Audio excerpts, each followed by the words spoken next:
So long, man. Have a good rest. Fuck you! Hey! Help me!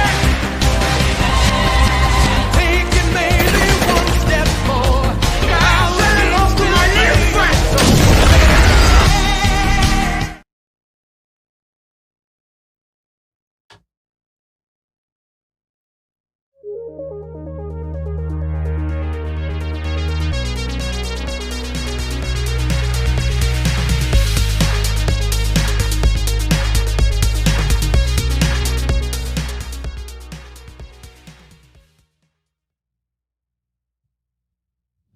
It's now time for The Sit Down with Don Tony.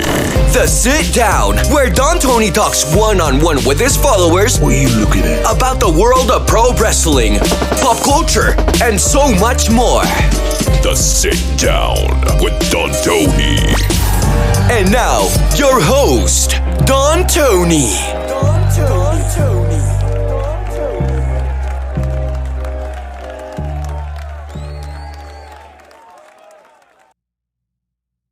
Yay! How you doing, everybody? What's going on? How's everybody doing? Happy belated Thanksgiving, everyone out there. Happy Hanukkah to everyone out there as well. It is Sunday night. No hat tonight. No hat. November 28th, 2021. This is kind of an impromptu edition of the Sit Down. I know this was not regularly scheduled, but I got back a little bit earlier today than expected, and I was just itching to get right back in the swing of things, enjoying myself a little bit of Tully's Italian roast. That'll probably keep me up wired tonight. Doug Eaton, shout out to you, my friend. My Thanksgiving was pretty good. A friend of mine has a little cabin in Gulford, Connecticut, and he doesn't live there all year round. It's kind of rents it out on occasion, and it wasn't being used.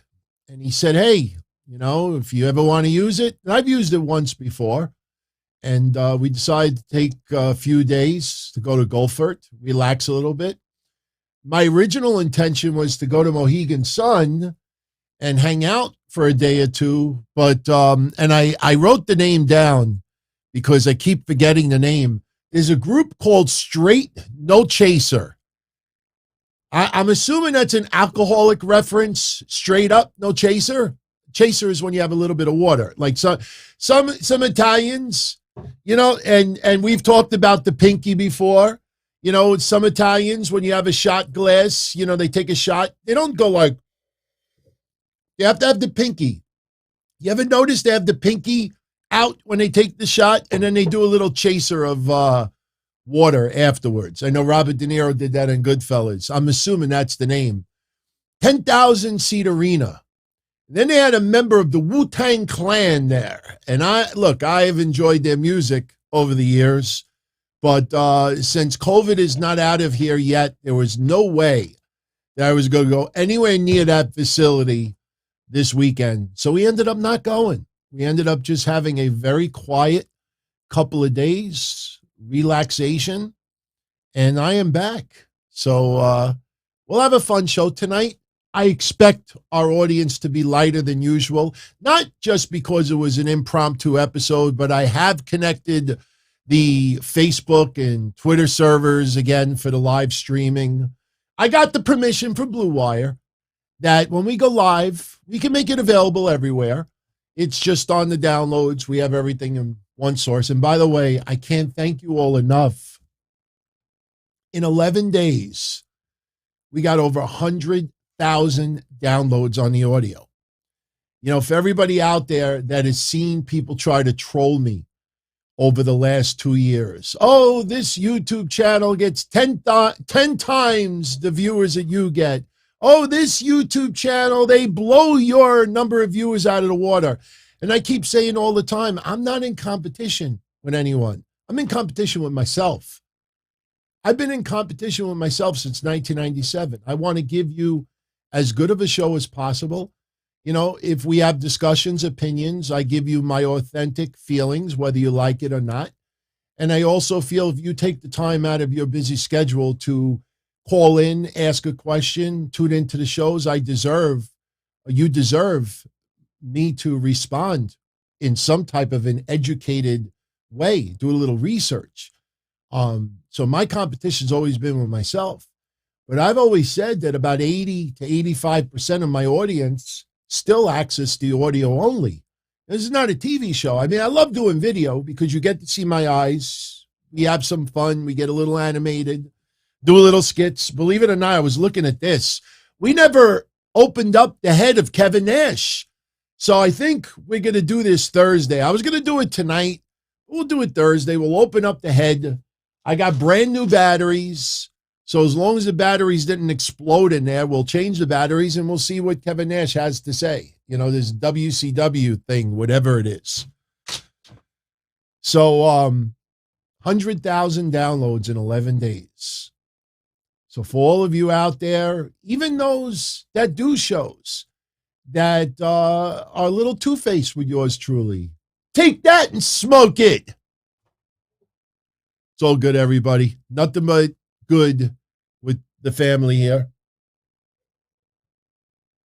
Jesus, I was in such a good mood this week, and I gave a little props to my former co-host.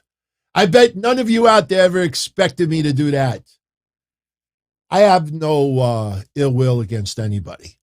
I mean, I do live by the commandment, do unto others as they do unto you, but just do it 10 times worse. Things are great. No outside interference is going to affect that. But Mad Max, how we're going to do the calls in a little bit. In fact, I'll show you right now. I'll open the phone lines in like 5-10 minutes. I promise you I'll open the phone lines. But you could call either 225-366-8669, which is 225 Don Tony. If you need a toll-free number, you could call 833-366-8686.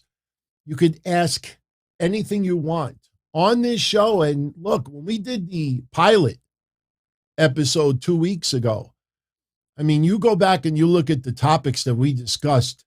I mean, there's a whole wide array of topics, wrestling, non-wrestling, personal, nothing's out of bounds. I know a lot of you want my thoughts on this Omicron variant, and I have been doing a little bit of research on Omicron, and I got news for you. If the way things are turning out to be with Omicron, this might be a blessing in disguise for a lot of people out there who are unvaccinated. I kid you not. I know what you're going to say to me, DT. You nuts? Why would you want a variant? I want COVID to leave. I'm fed up of COVID. I didn't wear a mask once this weekend. Not out of, being a militant or anything like that. I got 3 doses in me. And the third shot, I got it when it was still doing full medicine, which knocked me for a loop. So I didn't get the pussy dose, I didn't want to curse. But, Omicron, the doctors coming out of South Africa, 2 doctors now have said that the symptoms are far lighter than the Delta variant. You don't lose sense of taste. You don't lose sense of smell. There has been very little in the congestion department, that it's more of headache than anything else. Now, for those that are unvaccinated, obviously their symptoms are a little bit worse. But I got news for you. If Omicron takes over and dominates the Delta variant, and those out there who are unvaccinated, if they get hit with Omicron, and for the most part, the symptoms are far less than what the Delta variant is. Sure, nobody wants to get COVID, obviously, but hey, if you can't build antibodies, you can't build antibodies unless you have a vaccine or you get COVID. There is nothing else unless you take some type of medicinal. I don't want to call it a supplement. You don't take any type of medicinal aid.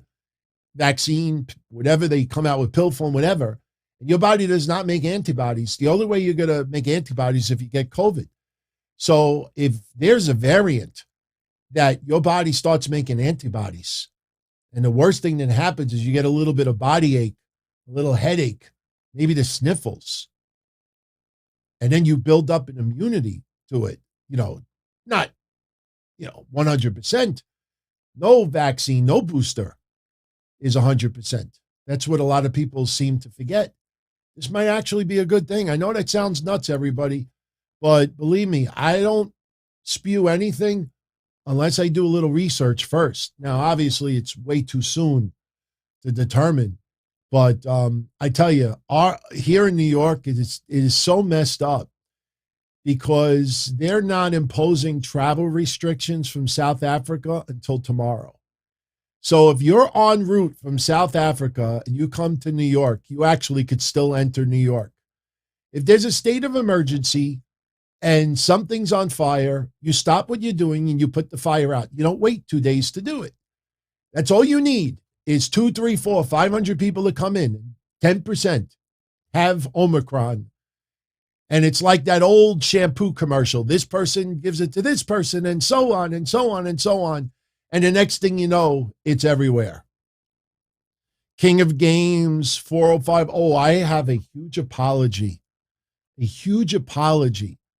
to all of you out there who tuned in Wednesday night. Wednesday night was a blur for yours truly, and I will tell you why. But first, King of Games, 405. His question to me is, what was my favorite line from the CM Punk MJF exchanged? It's funny because there's a lot of controversy online about that interaction. If anybody on audio only hears a little pause, hopefully you don't hear any slurping sounds. I'm just sipping my coffee. If you check out the pilot of the sit down, one of the topics we discussed was how cool would it be if we get an MJF CM Punk feud? That was a week before they did what they did. Not this past Dynamite, the win before it. So we were a little ahead of the game with that one, and we got it. My honest take on it, I had no problem with the Miz reference.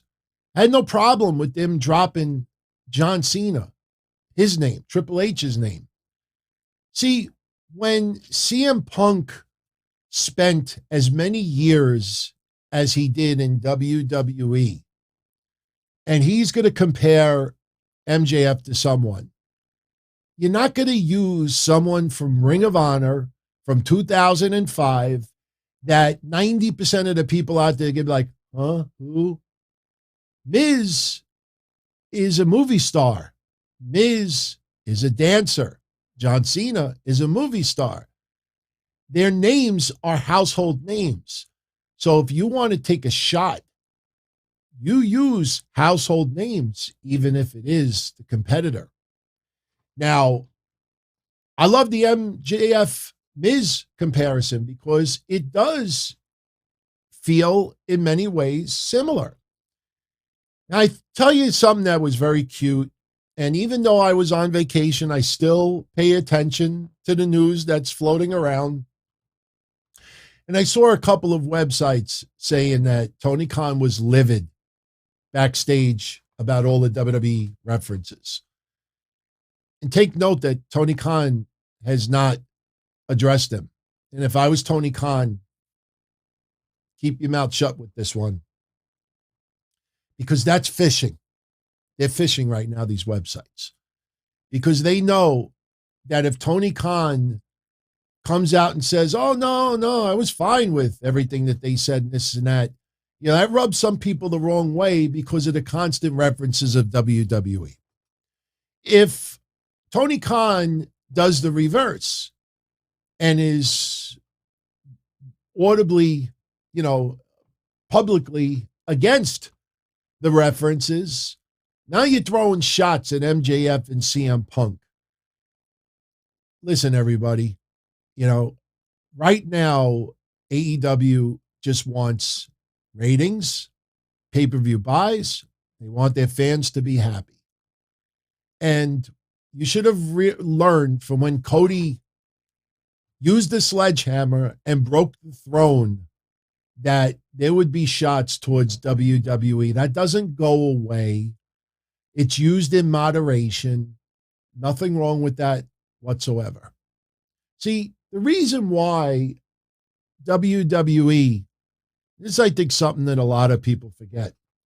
The reason why WWE never really used to name drop TNA is because TNA was this low and WWE was this high on the food chain with revenue and everything else. Even though AEW is definitely competition to WWE, still, when you look at revenue, WWE is all the way up here, AEW is all the way down here. That's not a shot at AEW. So when you're all the way up here, why would you name drop promotions that are so far below? The only time WWE really was name dropping anybody was when WCW was around, and WCW was giving WWF a big run for their money. 83 weeks. 83 weeks. Of course, that's going to cause. So that's the reason why WWE doesn't do it for these other promotions. They never did it for UFC. Their logic is we're in competition with any form of entertainment. And that's a very smart stance to take. Lee, the Fast National of Rampage doing 403. Look, I'll be honest with you. It was Thanksgiving holiday.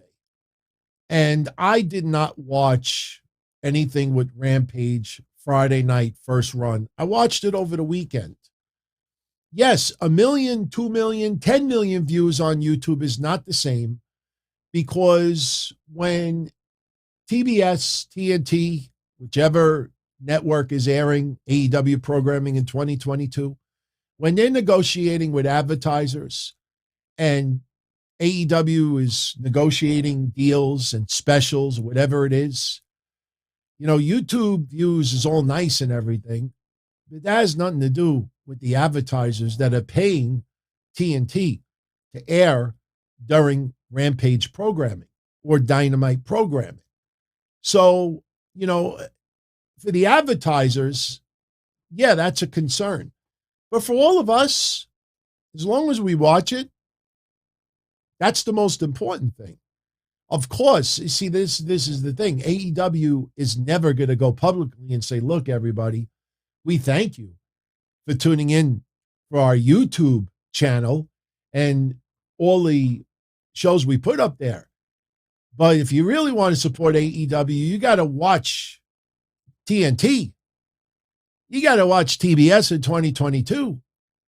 That's kind of the Dixie Carter comment. Remember the dumb DVR comment? Don't DVR it. Don't. That comes off as desperation. You get viewers. Look, man, I don't want to compare me to them, and I'm not, but I'll bring up an example. You don't think that I would love it if my YouTube channel got 1 million subscribers, 500,000 subscribers, 100,000 subscribers? You don't think I would love it? You don't think that I would be ecstatic if my YouTube channel surpassed some of the bigwigs out there? Sure, I would love it. Absolutely. But the fact of the matter is, as long as all of you are tuning in, I don't care if it's audio, video, whatever, Braille, sign language.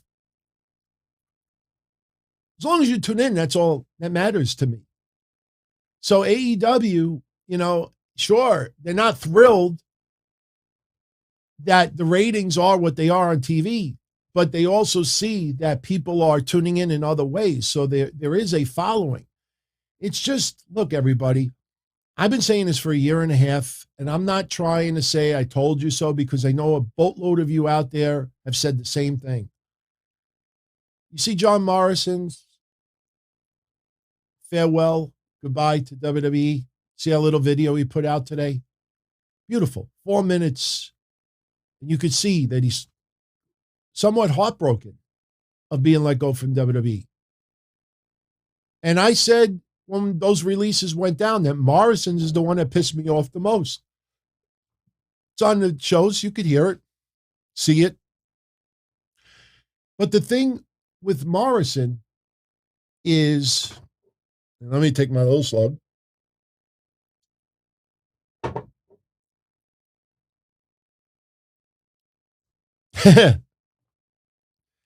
The thing with Morrison, and he said, when he talked about making himself look bad to make someone else look good, and he went on a little bit of a emotional rant.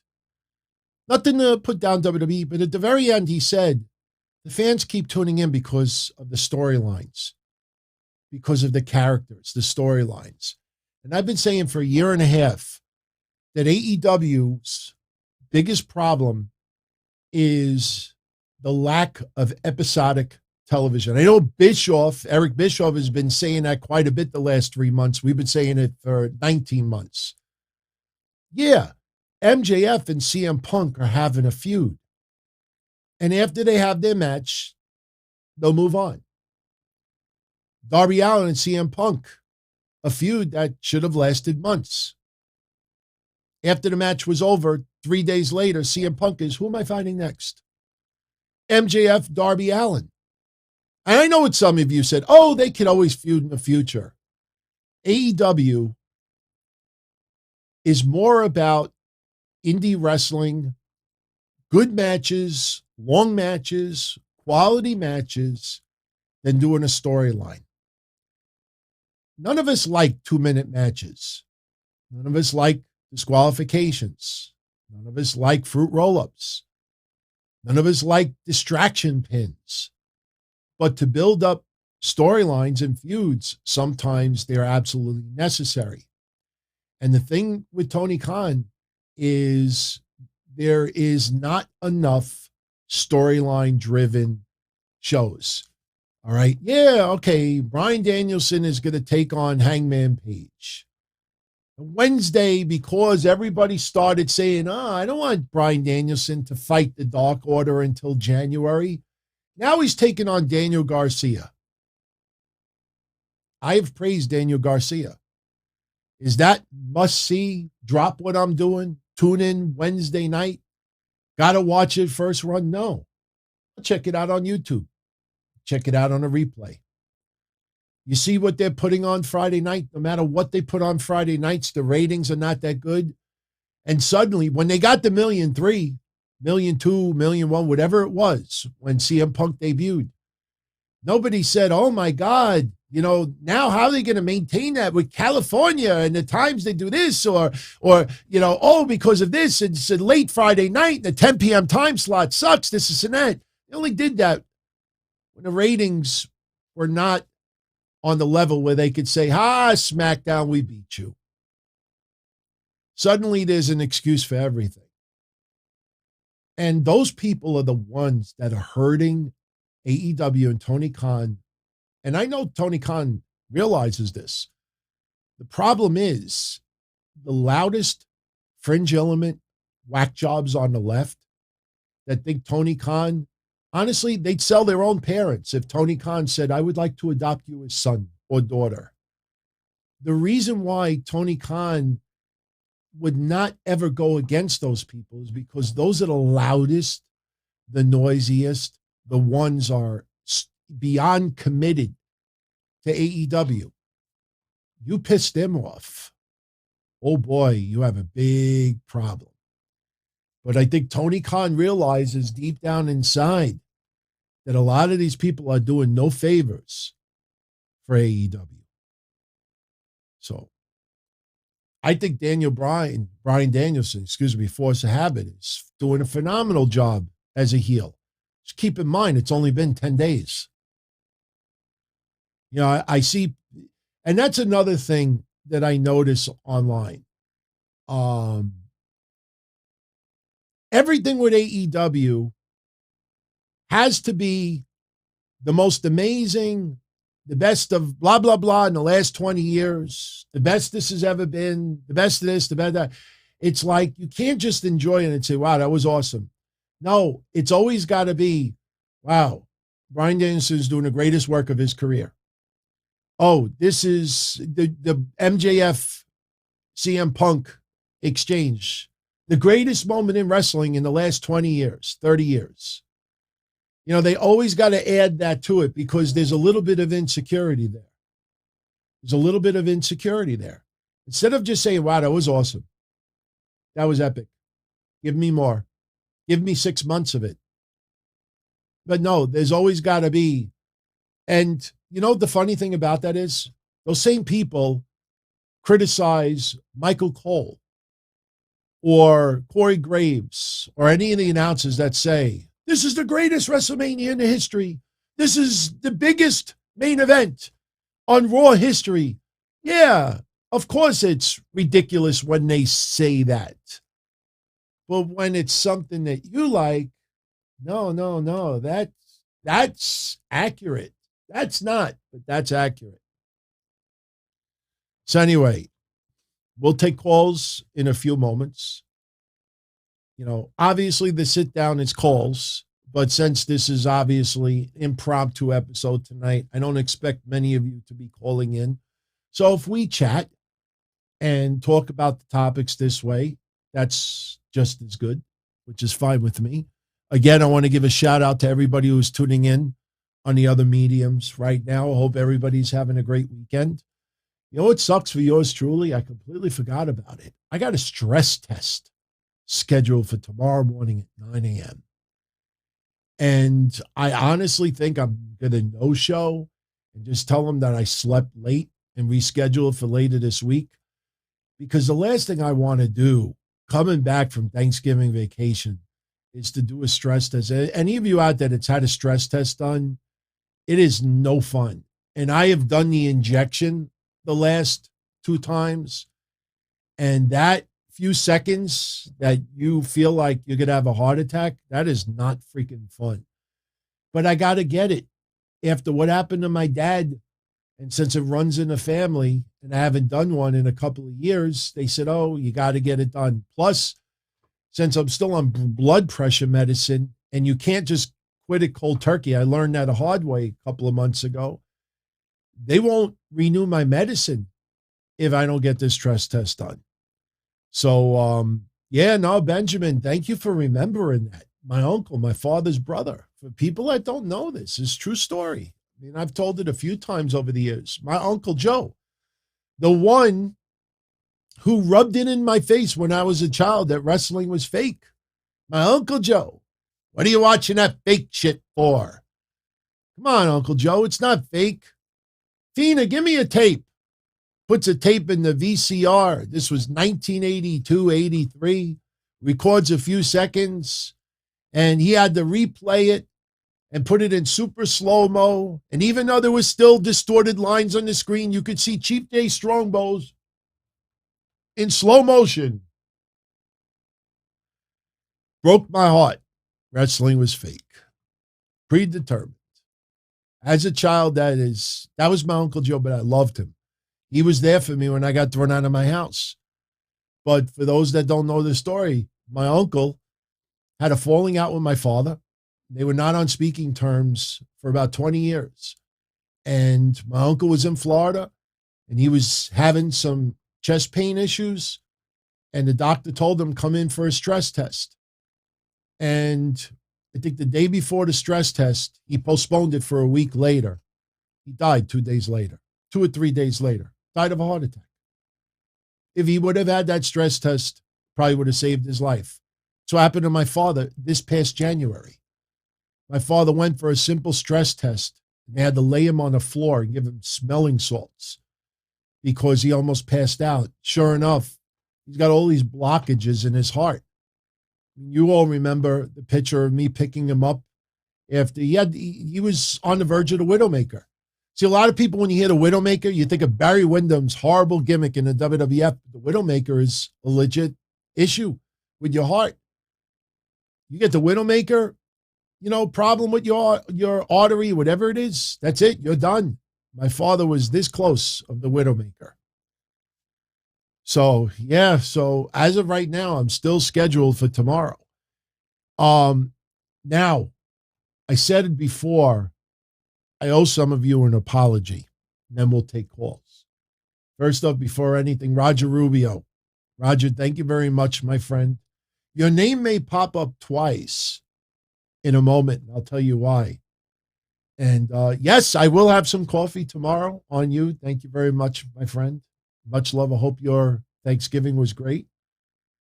Nero Faye, I hope you're doing well. Your medical situation, I don't want to say it publicly. If you want to say it to those in the chat, you can. But, you'll kick its ass. You will kick its ass, and you will be around for a very, very long time. So much love. Deal with it. Address it. Don't put it off. I'm telling you. In fact, I almost feel like I got to make a deal with you now. Since you addressed yours, I got to address mine. Even though I still haven't had the surgery done for the prostate stuff, I have to schedule that. I kind of keep putting it off. I've been trying not to think about it. But thank you very much, my friend. So now I owe a couple of apologies. First off, to Ken Terminated by DQ. This was a super chat from Wednesday night. Also got to give a shout out to SRH John 07 with the $10 super chat from Wednesday night, just because he loves me. Thank you, my friend. Thank you for that. Very kind of you. Also, on Wednesday, Ronald Ciulo. Happy Thanksgiving, DT. Much love. 20 spot. James Tutton. $10 super chat. Coffee and a keto donut. Keto donuts are only by UPS delivery. There is a place called Keto Crave, Krave, I think, like the cereal. Anyway, those super chats, I have a confession to make on Wednesday. Wednesday, I had to get up very, very early to hit the road to go to vacation. So I didn't do a Wednesday night Don-O-Mite. So what I did instead was we streamed the rapid fire Q&A episode, which I had a blast doing with Mitch. It was awesome. We had a great time. We may do another one around Christmas. So I streamed that at 12 midnight, and I did something I never had done before. I streamed it as a premiere. So we were all in the chat room talking, chatting while it was streaming first run. I also decided, since everybody was still, wanting to check out some content, I scheduled so other than our elite channel members, some of you could get a little sneak preview of what our Patreon shows are like. So I streamed the Patreon episode this week also. Problem is, I popped an Ambien about a third of the way through the rapid fire episode. And the next thing I know, I was in like a zombie state. I literally closed my eyes at least a half a dozen times. I would type something. I would totally misspell it. I was in La La Land. And I said, oh, okay, I'm going to close my eyes for 5 minutes and then go back in the chat. And I passed out. I legitimately passed out. I mean, look, I take Ambien every night pretty much because I have not the greatest sleep.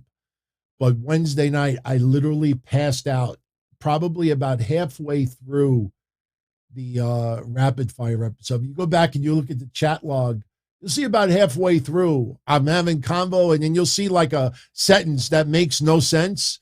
And that's it. I was done for the night. Hang on one second. Putting the air on. I know it's like 33 degrees over here, but with the lights, it gets really, really hot in here. So, Film Nation. How would I book Elias? He returns to TV. Wow, man. Boy. I don't want to see anybody released. What do you do with Elias at this point? Seriously. If you shave his beard and he just looks like a regular Joe Schmo, I mean, how is that, like WWE is so character driven. This is the thing, and look, again, this is not criticizing Tony Khan, but I think this is very important. Very, very important. Adam Cole. All of you out there that have watched Adam Cole the last 3 or 4 years, if you've heard my show or seen my show the last 3 or 4 years, I have said that Adam Cole was the MVP of NXT for several years. I actually chose Adam Cole last year as Wrestler of the Year. Adam Cole, since he's been in AEW, how do you feel how he's been used? What I noticed that's very interesting is this is a really interesting dynamic that I want you to take notice of if you haven't noticed it already with Adam Cole. And believe me, when you hear what I have to say, I'm defending AEW and Adam Cole. Adam Cole has not been used the way a lot of people expected when he went to AEW. In fact, a lot of people are very frustrated. And what I notice is that the fringe element that we talk about, they're the ones, it's going to be perfect. They're the ones that are like, shut the fuck up. Don't you see Adam Cole? He's the happiest that he's ever been. So yeah, he's not having the high profile matches and it's a lot of comedy stuff with the Young Bucks and the kissing and all the other stuff. Boom! And he's having the bullshit matches, but he's having the most fun of his career.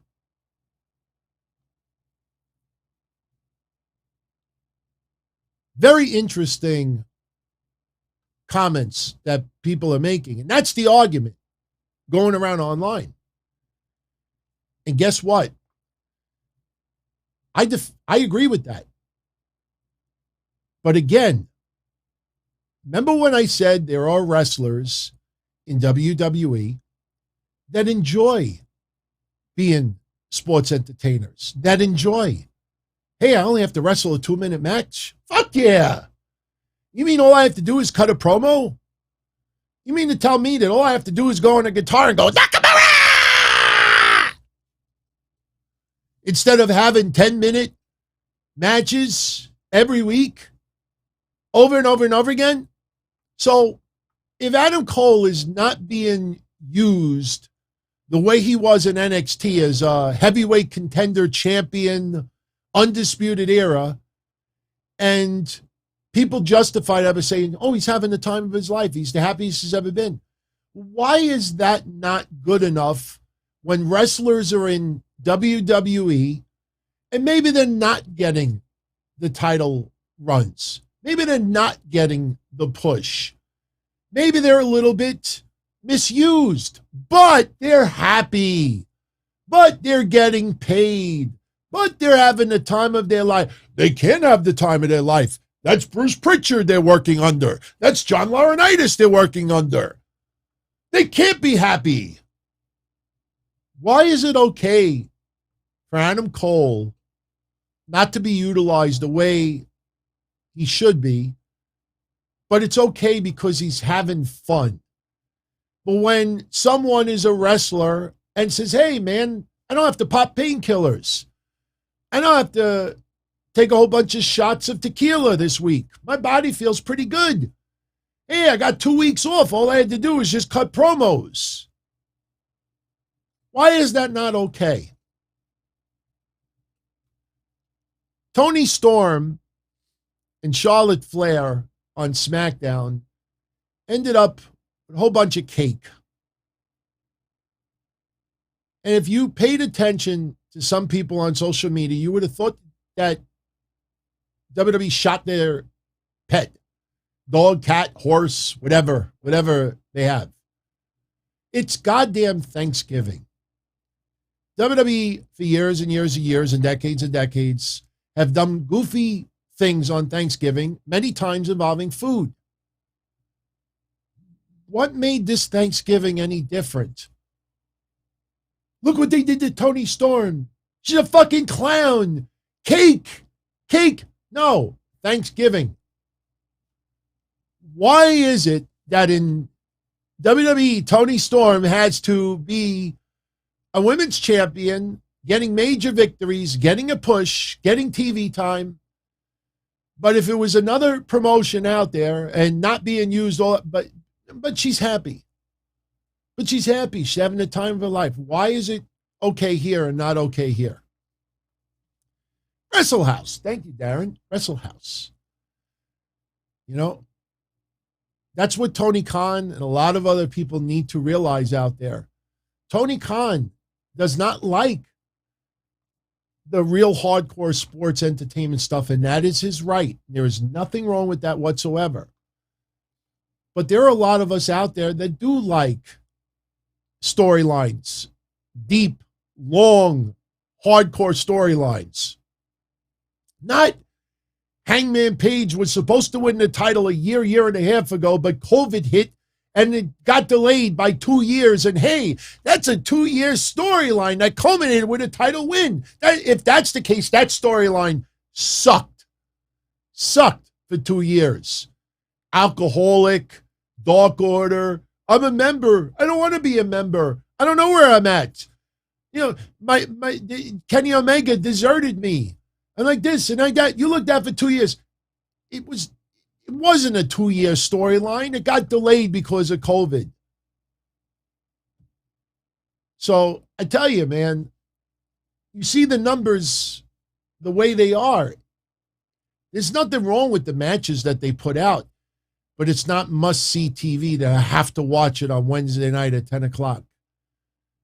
I have to watch it at Friday night, 8 o'clock on Wednesday. I have to watch it at 10 o'clock on Friday night. I can't wait till Saturday. Can't wait till Sunday, Monday, Tuesday, Wednesday, Thursday. I have to watch it at that time. Then the people online, if you're truly an AEW fan, you stop what you're doing and you watch it first run.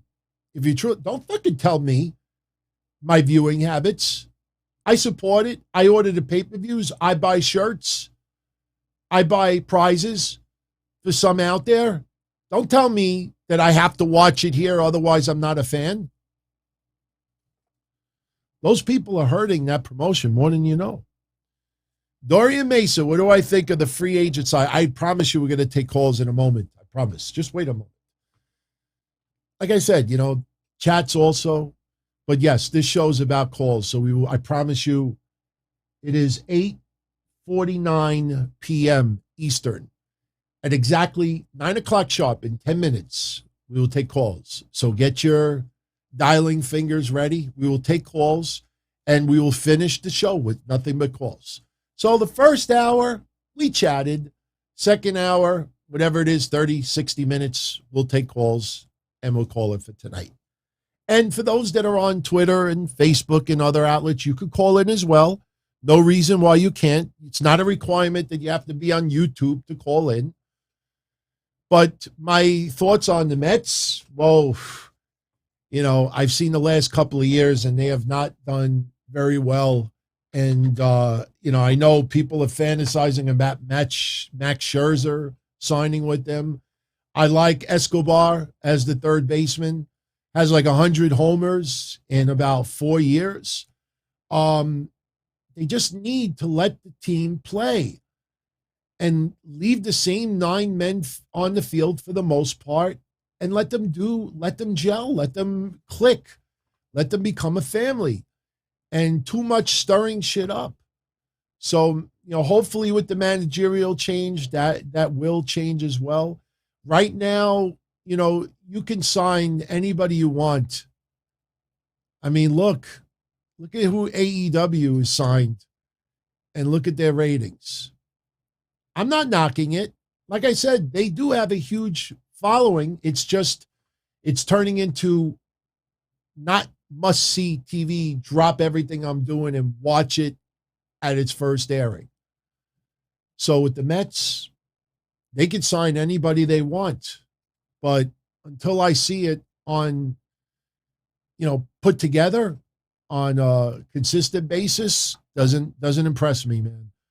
I've seen teams over the years have very lackluster, rosters with no, maybe one or two huge names and nothing else, and still win it all. Steph, did TWFS run me and Kevin out of business? Nope, that's not the truth. tinyurl.com/RIPDTKC. If you go to that link, and if you need it repeated, just hit the rewind 5 seconds. You'll see the reason why. That is the reason why the shows are no more. And like I said, I am all for doing a reunion episode once this channel hits 50,000 subscribers. I will tell you that some of you out there have sent me DMs from conversations they've had with my former co-host, and he has no interest on doing a reunion episode. And that's fine with me. I'll see if Joey 924 and Black Moses and they want to do it. Maybe he changes his mind next year. Whatever. All I know is that I'm here for you and you're here for me. And that's all that matters. That's all that matters. So, and you know what? TWFS, what was it? Kenny Scampoli? I don't remember his name. I know they were very, very vicious and very brash and very nasty. But I don't know. There was something about them that I found a little entertaining. I know that you either liked them a lot or you hated them a lot. You either loved them or hated them. Look, I don't like when anybody talks shit about yours truly. But hey, if I give it to people, I better be able to take criticism as well. But shout out to Crazy Shem, Benjamin, Steve Langenheim. Lee is in the chat. What's up? So Fly, what's going on?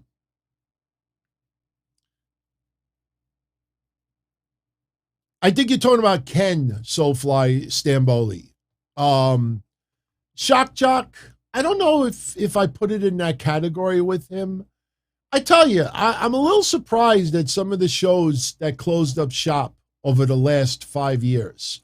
Le Dude, like I said earlier, Lay thank you. Lay happy Thanksgiving. German Lady, she's got a nice little podcast going. German Lady, put your link in the chat and everyone check it out. She actually does some pretty damn good work. You know what the problem is out there, everyone, with podcasts? And this is the truth. And 2022 is right around the corner. 2022 will be my 25th year doing this. And the thing is what has changed with a lot of these shows, and believe me when I tell you, I'm not trying to be controversial. I know some of you know exactly what I'm going to say as part of it.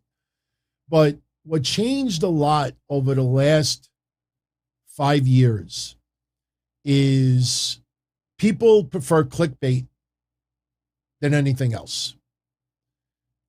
I answered today about 300 or 400 comments on YouTube. I was on the ferry for 90 minutes, and all I did for almost all of the 90 minutes was answer comments, answer emails. And I must add at least 10 emails from people saying, what do I think about Roman Reigns leaving WWE for Hollywood? And I said, what? And I answered every single one of them almost the same way. What movie? And I haven't checked in the last couple of hours, but I got 2 responses like, oh, no movie yet, but he's looking at Hollywood. My answer is, yeah, and so is a lot of other wrestlers out there. Let's not count the chickens before they hatch. But the thing is that there are a lot of people out there who have resulted to just clickbait. That was that WrestleMania, whatever it is. I mean, every month on YouTube before a pay-per-view airs, Survivor Series spoilers. I click on it. There's nothing. And I'm like, okay, shame on me for fucking clicking on it. But every month Clickbait, clickbait, clickbait, clickbait. And guess what? There's people out there that get 30, 40, 50, 100,000 views from clickbait. Another problem the last 5 years is, please do not get mad. Hear me out. Hear me out. Hear me out. Putting a woman on a show because she's a woman. You notice when this women's revolution happened in WWE, like a lot of shows that were flubbering, is that a word? Struggling, not getting numbers. Oh, let me put a female on the show and get a female's perspective about wrestling. That'll get the viewers. And putting someone on the show, hear me out. I don't put someone on a show because they have breast and a vagina. I put someone on the show because they're smart and they know what they're talking about. And there are a lot of shows out there that will throw women on a show to have a woman on a show. Even if she, doesn't make any sense or just is not equipped to be a host, just like a male out there.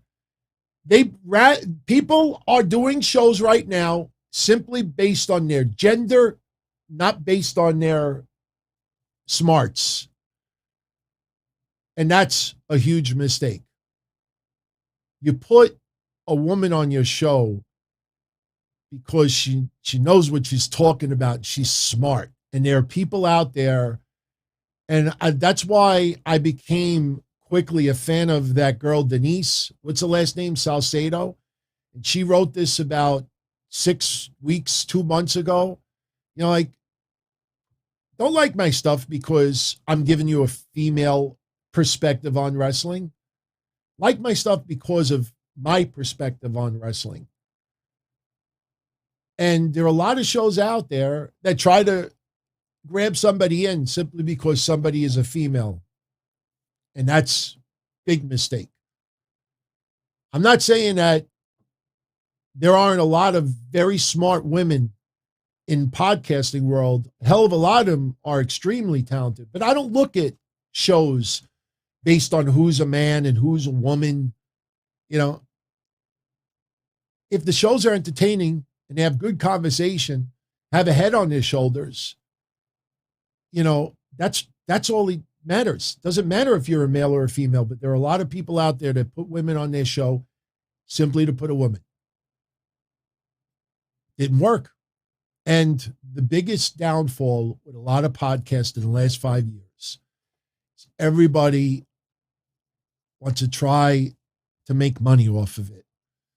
And look, I know a lot of you out there are sick and tired, and I'm going to take calls now, I promised. I know a lot of you are sick and tired of me saying of all the years that I laid out money for the shows, 20 years. I laid out money for the shows, never got a penny in return, never asked for money in return. Did it because I loved what I was doing. I loved all of your interaction, and it was worth it. Too many people these days start a show, and before they even have 50 shows under their belt, buy my Patreon, buy my membership, buy this, buy that, buy this, buy that, buy this. And there is no quick way to the top doing this stuff. Took me 20 years before I was able to enjoy myself a couple of cups of coffee, Roger, after everything was done. But you see it out there. Hey, I'm going to debut my own new show, my own new channel. And you click on it, and the first 5 links are Patreon, buy my this, pay me this, buy my that, treat me this, pay me here, pay me there. And what happens, everyone? What happens? You see it every week online. Sure, internet is not perfect. Mish had big-time internet problems 2 weeks ago. He doesn't need to prove it to me. I knew that Chicago was having internet problems. I know when people are lying to me and when they're not, and Mish is not one to lie. But what happens every week? Oh, my computer is not working. Oh, would you happen to believe it? I'm having a Windows update.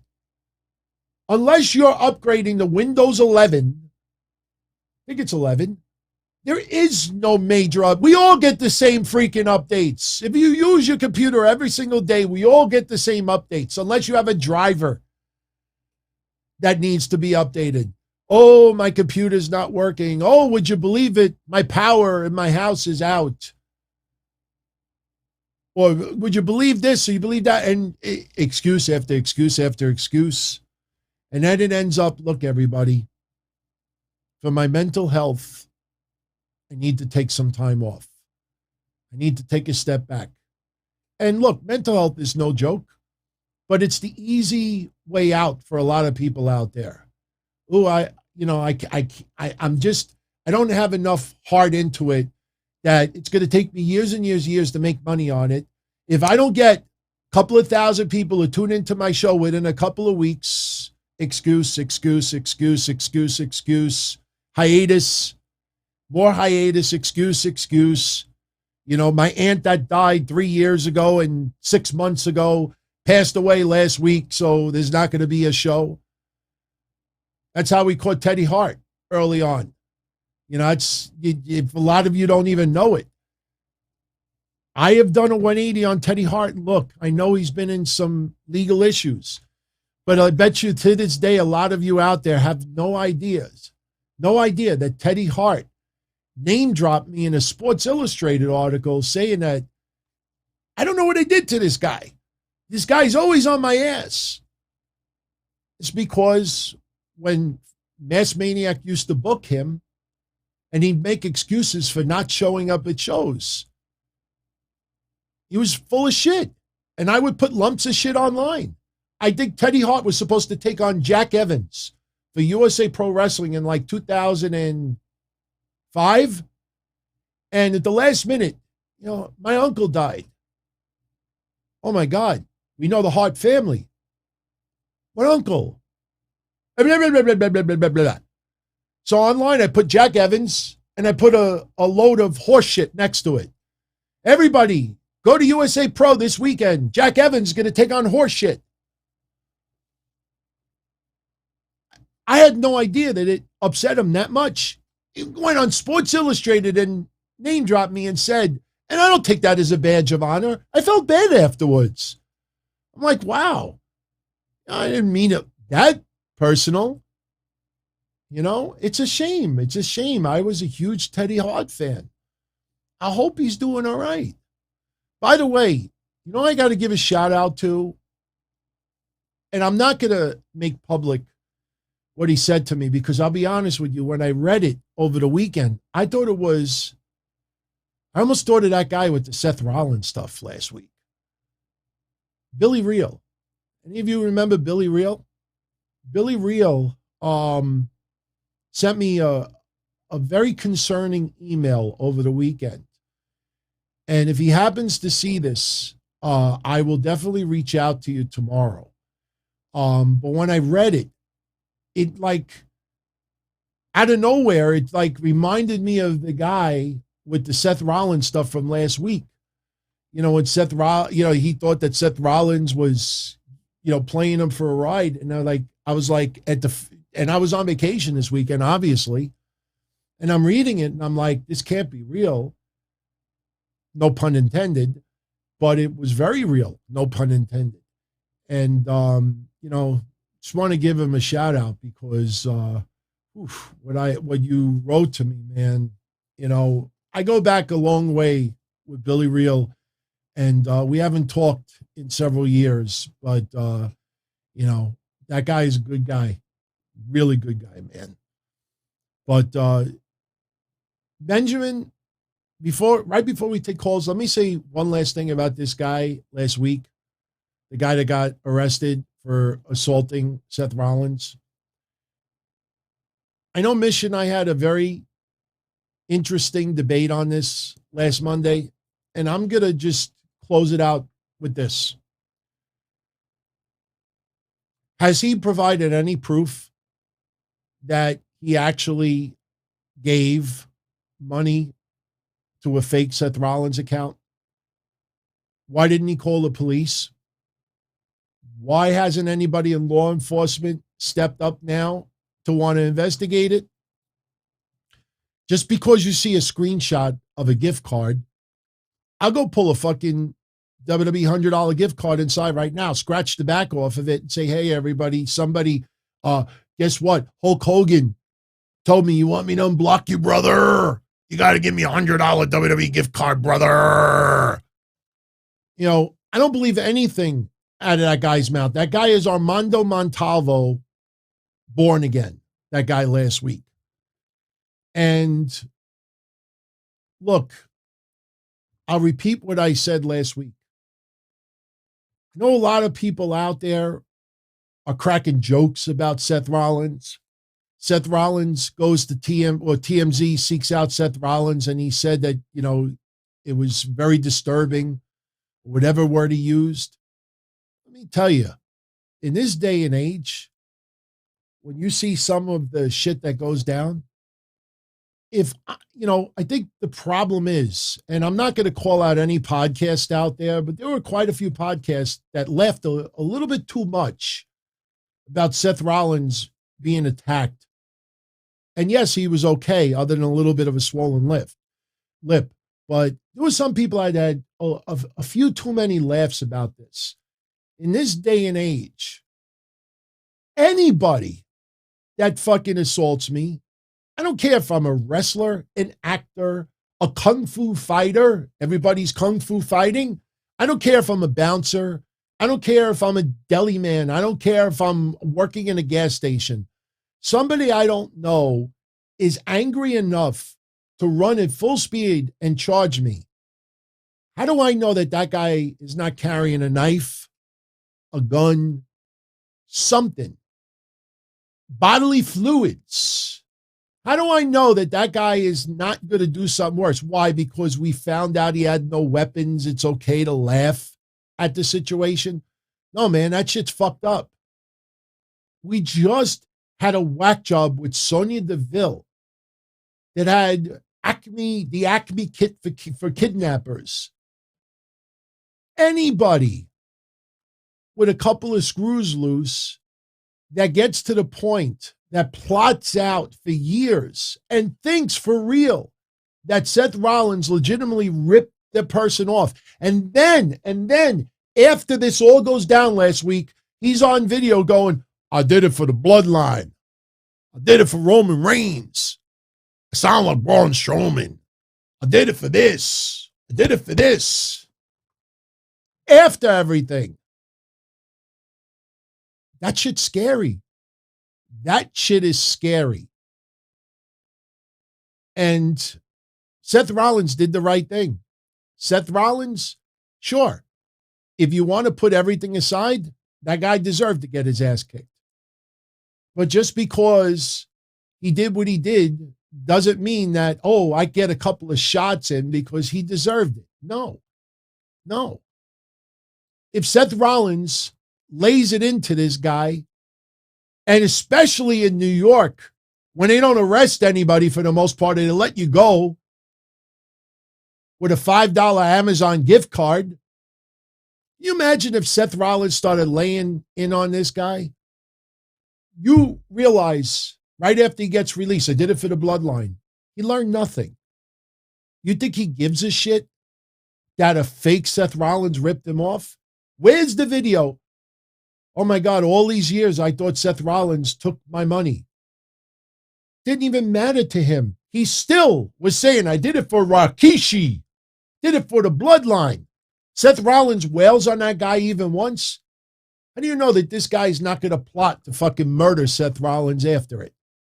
So it's very easy for all of us, because we see a heel character on TV, that we could chuckle and we could say this and we could say, there was a lack of security in that building.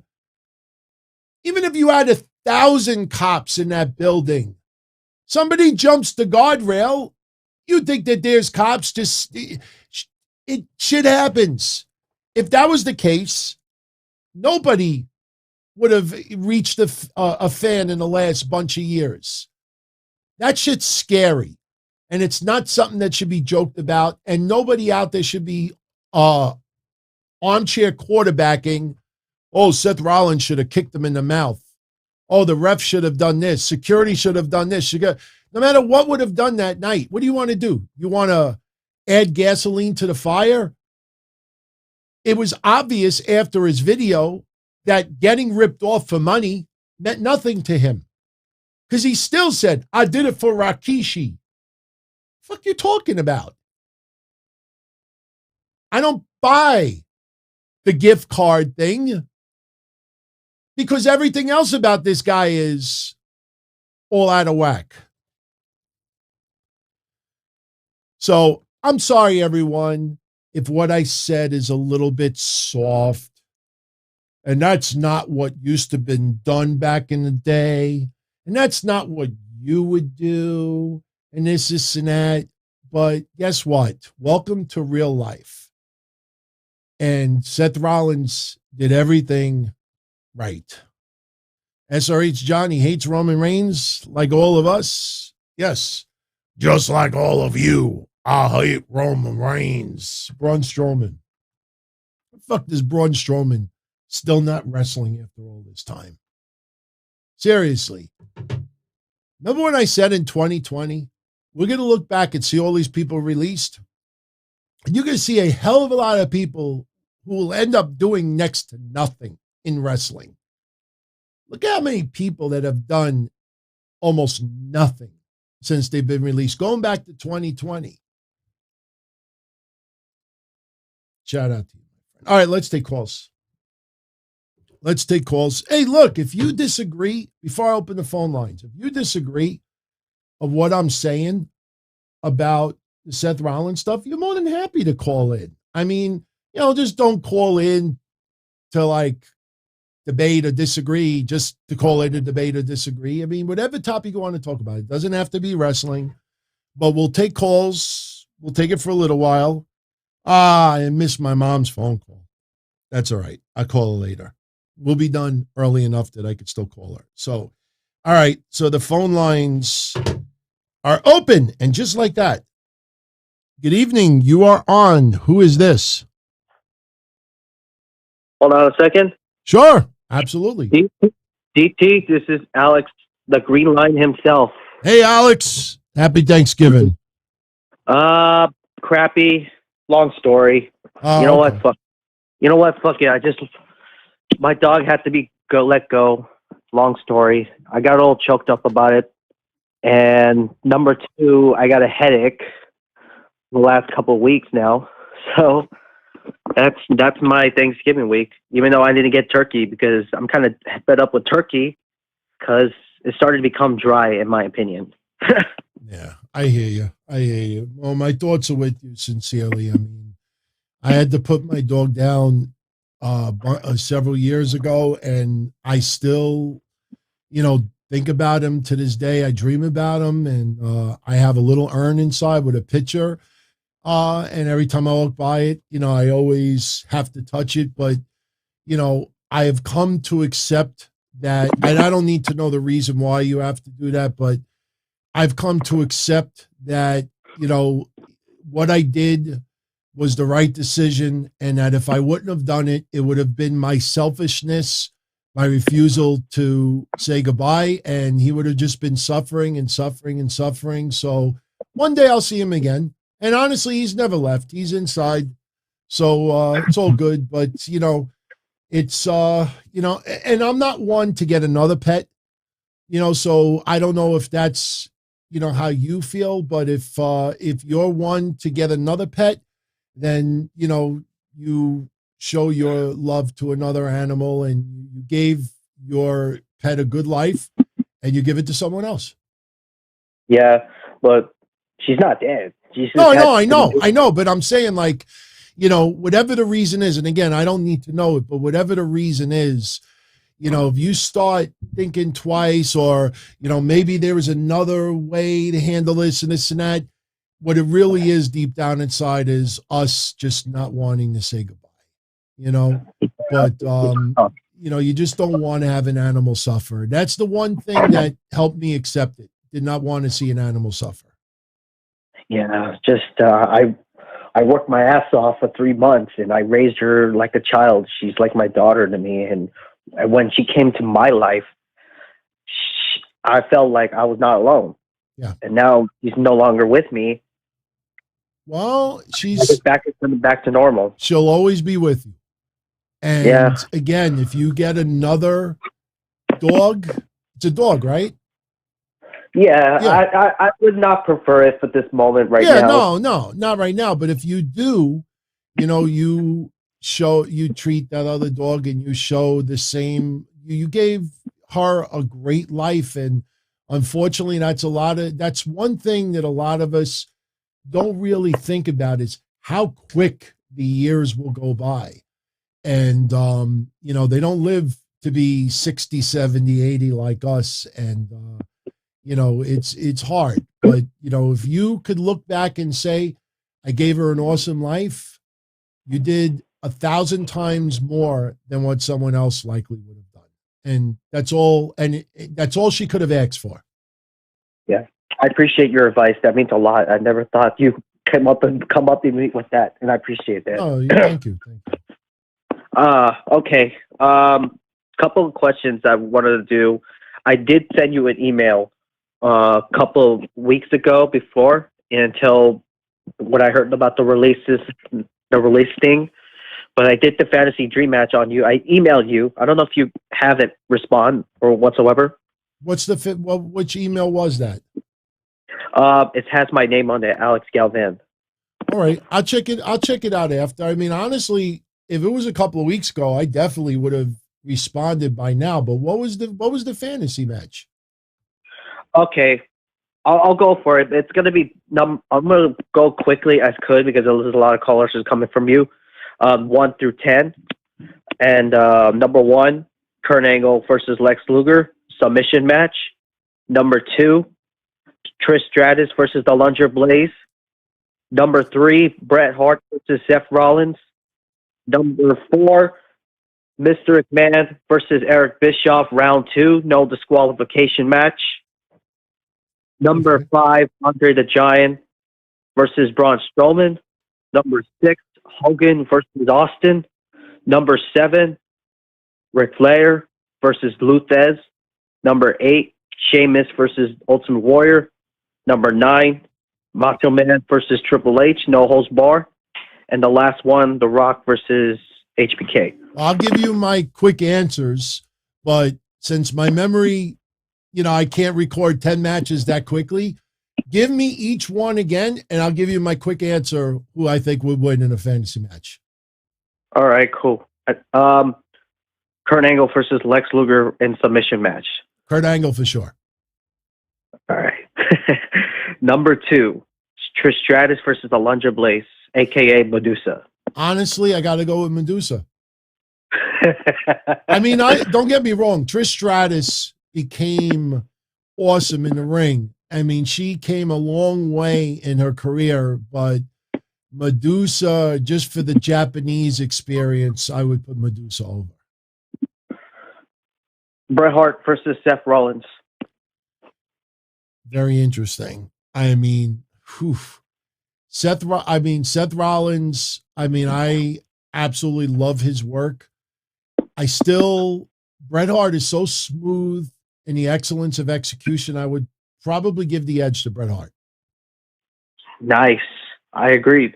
Mr. McMahon versus Eric Bischoff, round 2. No disqualification match. I didn't watch the first one. I didn't know what the hell was going on at the time. So, Mr. McMahon versus Eric Bischoff, no DQ, round 2. See, the problem is because it's no DQ, anybody could interfere. But Bischoff, with his black belt skills, Bischoff could just kick him in the head and knock his ass out. I mean, don't get me wrong. I probably would rather see Vince win, but I think Eric Bischoff would knock his ass out. I don't know, man. I'd rather go Miss McMahon because I don't like Bischoff in person. My advice for Bischoff is stay the fuck away from Hulk Hogan. Stop obsessing with Hulk Hogan. All right. That's just my personal opinion. Anyways, number 5, Andre the Giant versus Braun Strowman. See, if this was 70s and 80s, early 80s, I would go with Andre. Braun Strowman, I mean, I don't know if he could pick up Andre. I mean, I tend to think that he could. I probably would go with Braun. I mean, if this is the peak of Braun's career, I think Braun could actually take him.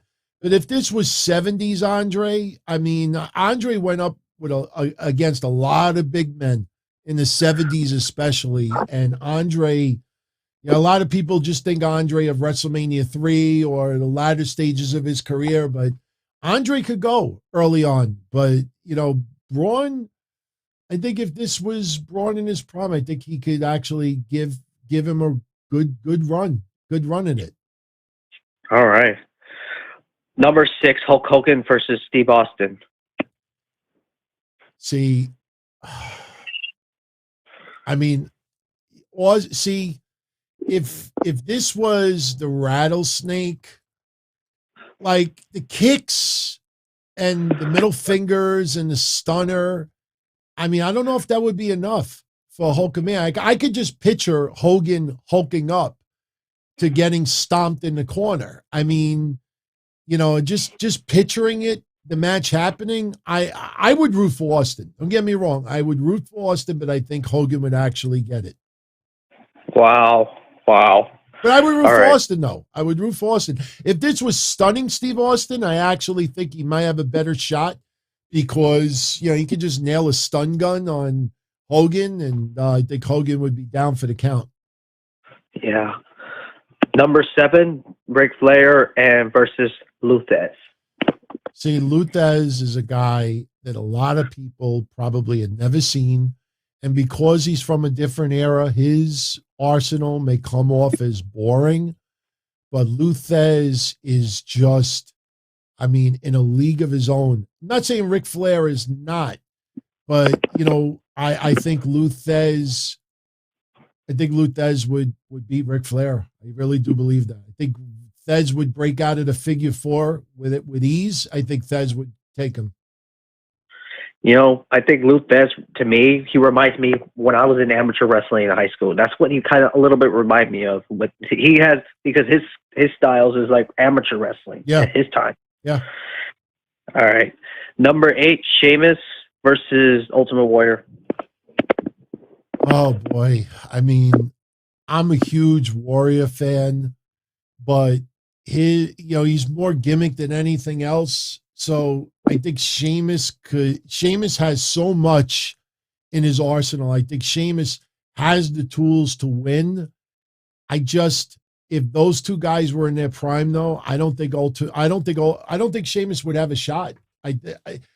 Sheamus, just based on talent, Sheamus would beat Warrior. But the way they were used in their peaks, I think Warrior would take them, although I would pick Sheamus. Yeah. Okay. This one's really going to be interesting for number 9, Macho Man versus Triple H in No Holds Bar. Macho Man had so much in the tank, and he had so many moves that we didn't see as much in WWF because it was not needed. Macho Man in his prime, I think, would give Triple H a run for his money, but Triple H, if it's a straight up wrestling match, I got to go with Macho Man. Cool. Yeah. All right, the last one, The Rock versus Shawn Michaels. Wow. I mean, Shawn Michaels was so elite. I mean, at what he did. Yes, the DX stuff and a lot of gimmick, and The Rock as well. I mean, The Rock had, nothing against the People's Elbow. The People's Elbow is kind of a lame move. I mean, it's not lame, but it's just doesn't do as much damage as people think.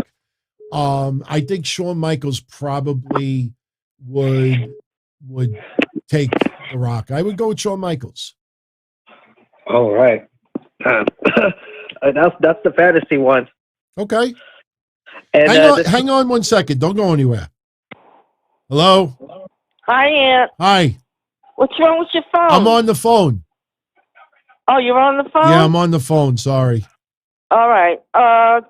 Don't forget, don't be late for your appointment tomorrow. I know. It's at 9 o'clock. All right. All right. Bye. All right. I'll talk to you in the morning. Bye. All right, bye. Sorry about that. Sorry, everybody. Okay. Are you there? Yeah, I'm here. Okay. No, I had a very important personal call. So if anybody didn't think that I was not having, that if anybody thought I was lying about my stress test, now you got proof. So, all right. This is a couple questions. I'm going to make it quick. Okay.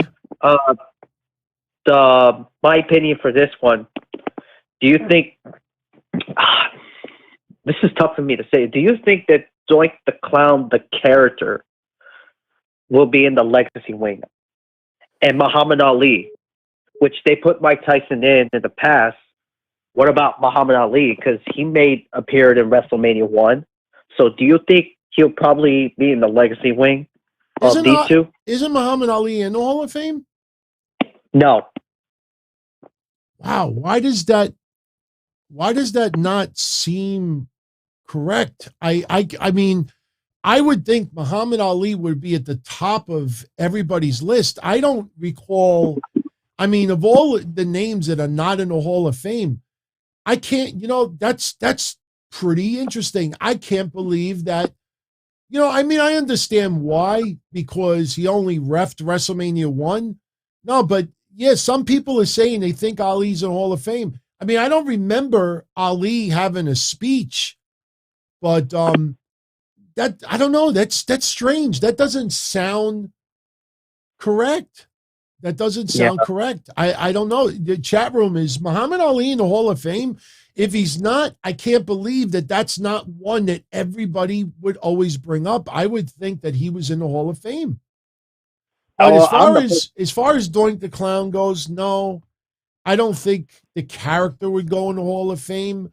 It would have to represent an individual person. And unfortunately, Matt Bourne, because of the way that he passed, with the issues with drugs, I don't think Doink the Clown would ever go in. I'm not talking about Matt Osborne or the other characters. Yeah. Other people. No. I'm talking about the character No, itself. Because who accepts it?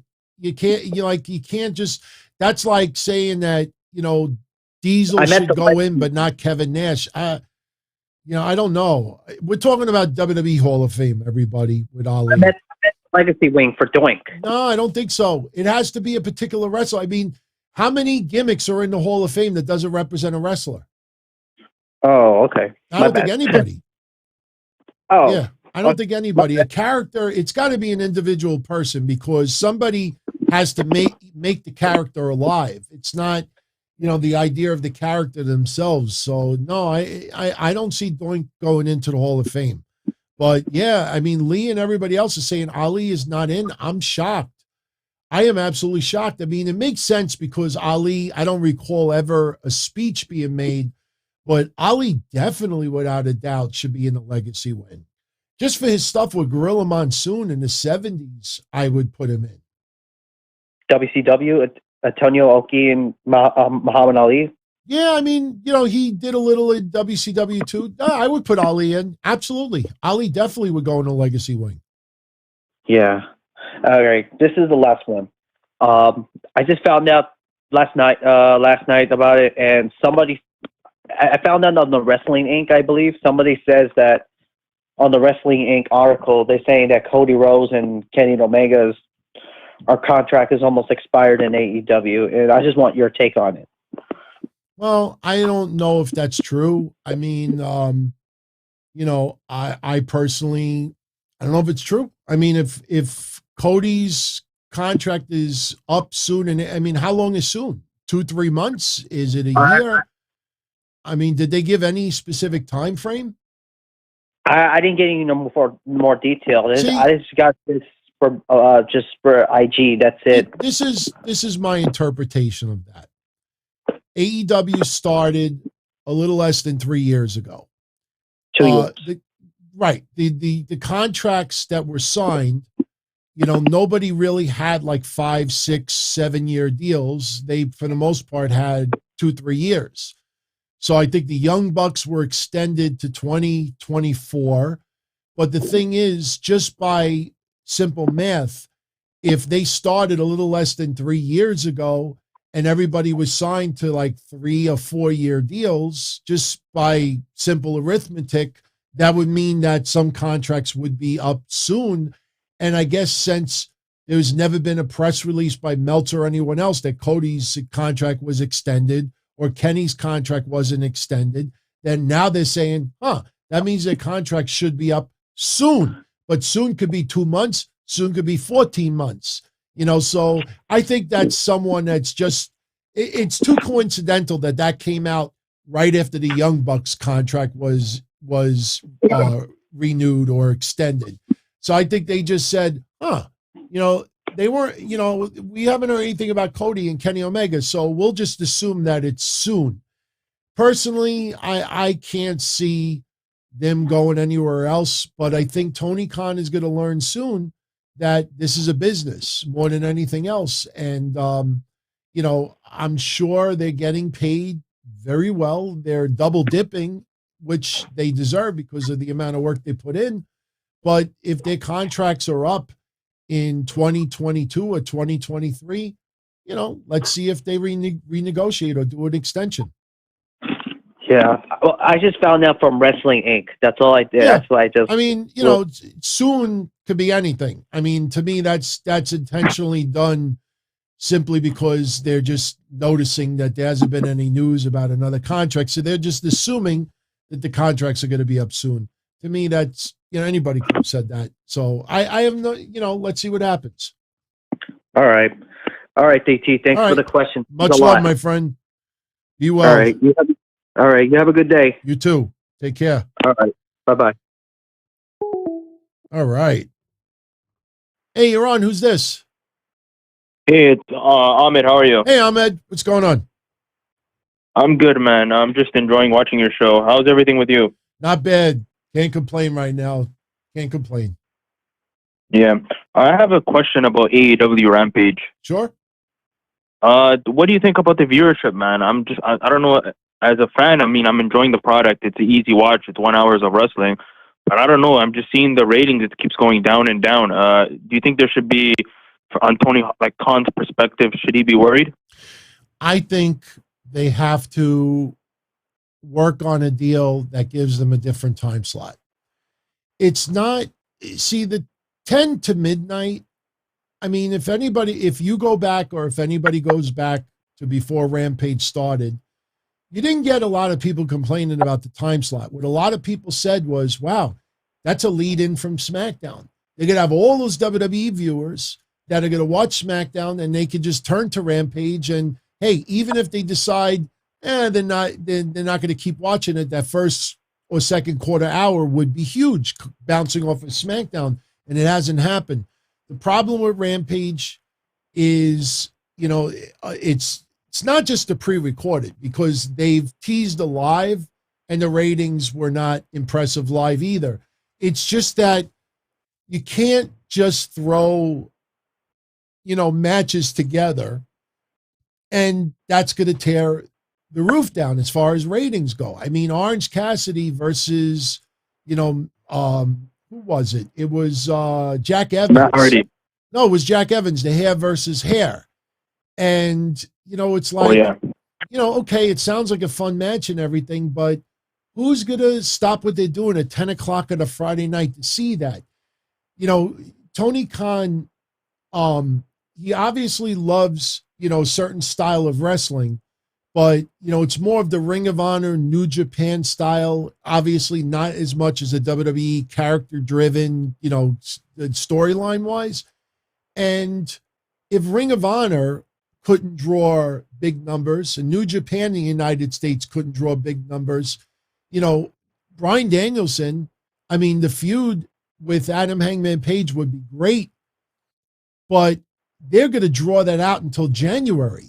So what do you do in the meantime? Oh, he fights Evil Uno. Oh, he fights Colt Cabana. Oh, he fights Daniel Garcia. Does anybody really like, oh, I got to see that live when it first airs? No. You feel like, oh, if I miss it live, I'll watch it on YouTube tomorrow or I'll watch it later on. So AEW, I think the only problem is that without real deep storylines, it's not must see, have to see it right now. Eddie Kingston and CM Punk, they had an unbelievable promo exchange and everybody wanted to see each other tear their head off. CM Punk and MJF had a promo exchange, that was awesome. People want to see that build, but if it doesn't build, and instead CM Punk now goes to fight someone else for 2 weeks, like it doesn't feel like it's continuing. You don't build. That's why, and I'm not comparing to WWE, but you see like Roman Reigns will open up a SmackDown. He's the focal point. It's a build from the week before. Next week will be a build from this week. The week after be a build from next week. And AEW does not do that on a consistent basis. So until they start doing that, and the problem is they have so many people that they're trying to fit on TV, it's just not possible. So I always felt that Rampage would be between 550 and 750. And I still stick by that. This week was Thanksgiving, so I write that off. But it doesn't surprise me. It doesn't surprise me because, you can't just, when you're 2 weeks before a pay-per-view, decide, oh, we're going to put these two people together and it's going to be a banger. And then, like, why isn't Eddie Kingston and CM Punk not feuding for another month or two? You know what I mean? It's like, okay, on to the next one, on to the next one, on to the next one. And, you go back to it in the future, it's just going to feel like you're going to it simply because you've run out of ideas. And it's just, a lot of the matches are just not something that people want to stop what they're doing. And it's pro wrestling as a whole. Pro wrestling is not must-see TV like it used to be. So yeah. That's the problem. It's just not must-see TV at that particular moment. And no matter how much you hype it online, no matter how much you think this match is good, oh, that's the match that everybody wants to tune in to see. And Tony Khan has got to be, vigilant with that. He's got to stick to what he's doing now. He can't turn around and cave in and say, okay, I'll give CM Punk and MJF as a match on Rampage. Because, it'll do probably 900,000 viewers, and then the following week, it's right back to 500,000. Yeah. I mean, those are some great points, Tony. I mean, hopefully they change the time slot. But, they should be really patient and, let the stories go through. Absolutely. I have two more questions for you. One is, I think a couple weeks ago, MJF said something about how there's going to be a bidding war in 2024. Yeah. I just want to get your opinion. What do you think? Do you think that there's going to be a bidding war? Do you think WWE will be interested in MJF? And I'm curious to know, like, what do you think is going to happen, like, when the guys like MJF, Darby Allin, the AEW top stars become free agents? Do you think WWE is going to scoop them in? Well, the thing with Darby Allin is WWE would not allow him to do any of the stunt stuff. And I don't know if Darby Allin wants to be a full-time travel up and down, the coast, up and down each state, traveling all around the world and having that type of schedule. I think Darby Allin may enjoy the more relaxed schedule AEW has. So Darby Allin, I don't know if WWE would want to pick him up. MJF, it's interesting because MJF obviously is a heel. He is awesome at it. He gets under people's skin. When CM Punk brought up the Miz reference, it's a lot similar than I think people even realize. But the thing is that MJF, a lot of his absolute vulgar, really deep insults, he would not be able to do that in WWE. That doesn't mean that he can't do it, but I think WWE definitely would be interested in MJF. I really do believe that. So I do think that they would be a bidding war. It would be interesting to see if Tony Khan signs MJF to an extension beforehand and they don't say anything, that this will be a storyline where he is going to be in demand, but in all actuality, MJF had already signed an extension. I would not be surprised if we find that out in the future. Out of the 4 guys that they are building as the pillars, I think MJF would be number 1 out of the 4 as far as WWE's list would go. I don't see Darby. That's a great. Yeah, that's a great answer. Yeah, and plus MJF's only 25 years old. Yeah, and I feel like by the time it's 2024, he's probably going to be accomplished mostly everything he's done in AEW. So in my opinion, I think he's going to go to the WWE. Yeah, could happen. Yeah, could happen. But I think there's also a chance, like I said, that Tony Khan may extend his contract for a few more years, but keep it private and just use it as a storyline. I was listening to Busted Open on Friday, and then I think Bully Ray asked Tony Khan that question, and then Tony Khan was like, "Yeah, I understand there's going to be a bidding war, and it's no problem to me." So I think like Tony understands that too. Yeah, absolutely. See, a lot of people still, don't know what AEW's contracts actually look like. So when Tony Khan says that he's not like WWE, that he'll let the contracts expire instead of terminating them early. When you're allowed to work a lot of other areas and you're allowed to stream and you're allowed to go into business for yourself and AEW is not using you all that much, it's not like Tony Khan is dumping $100,000, $200,000 in these wrestlers' laps and they're not being used on TV. If they're not being used, they're getting paid little to nothing.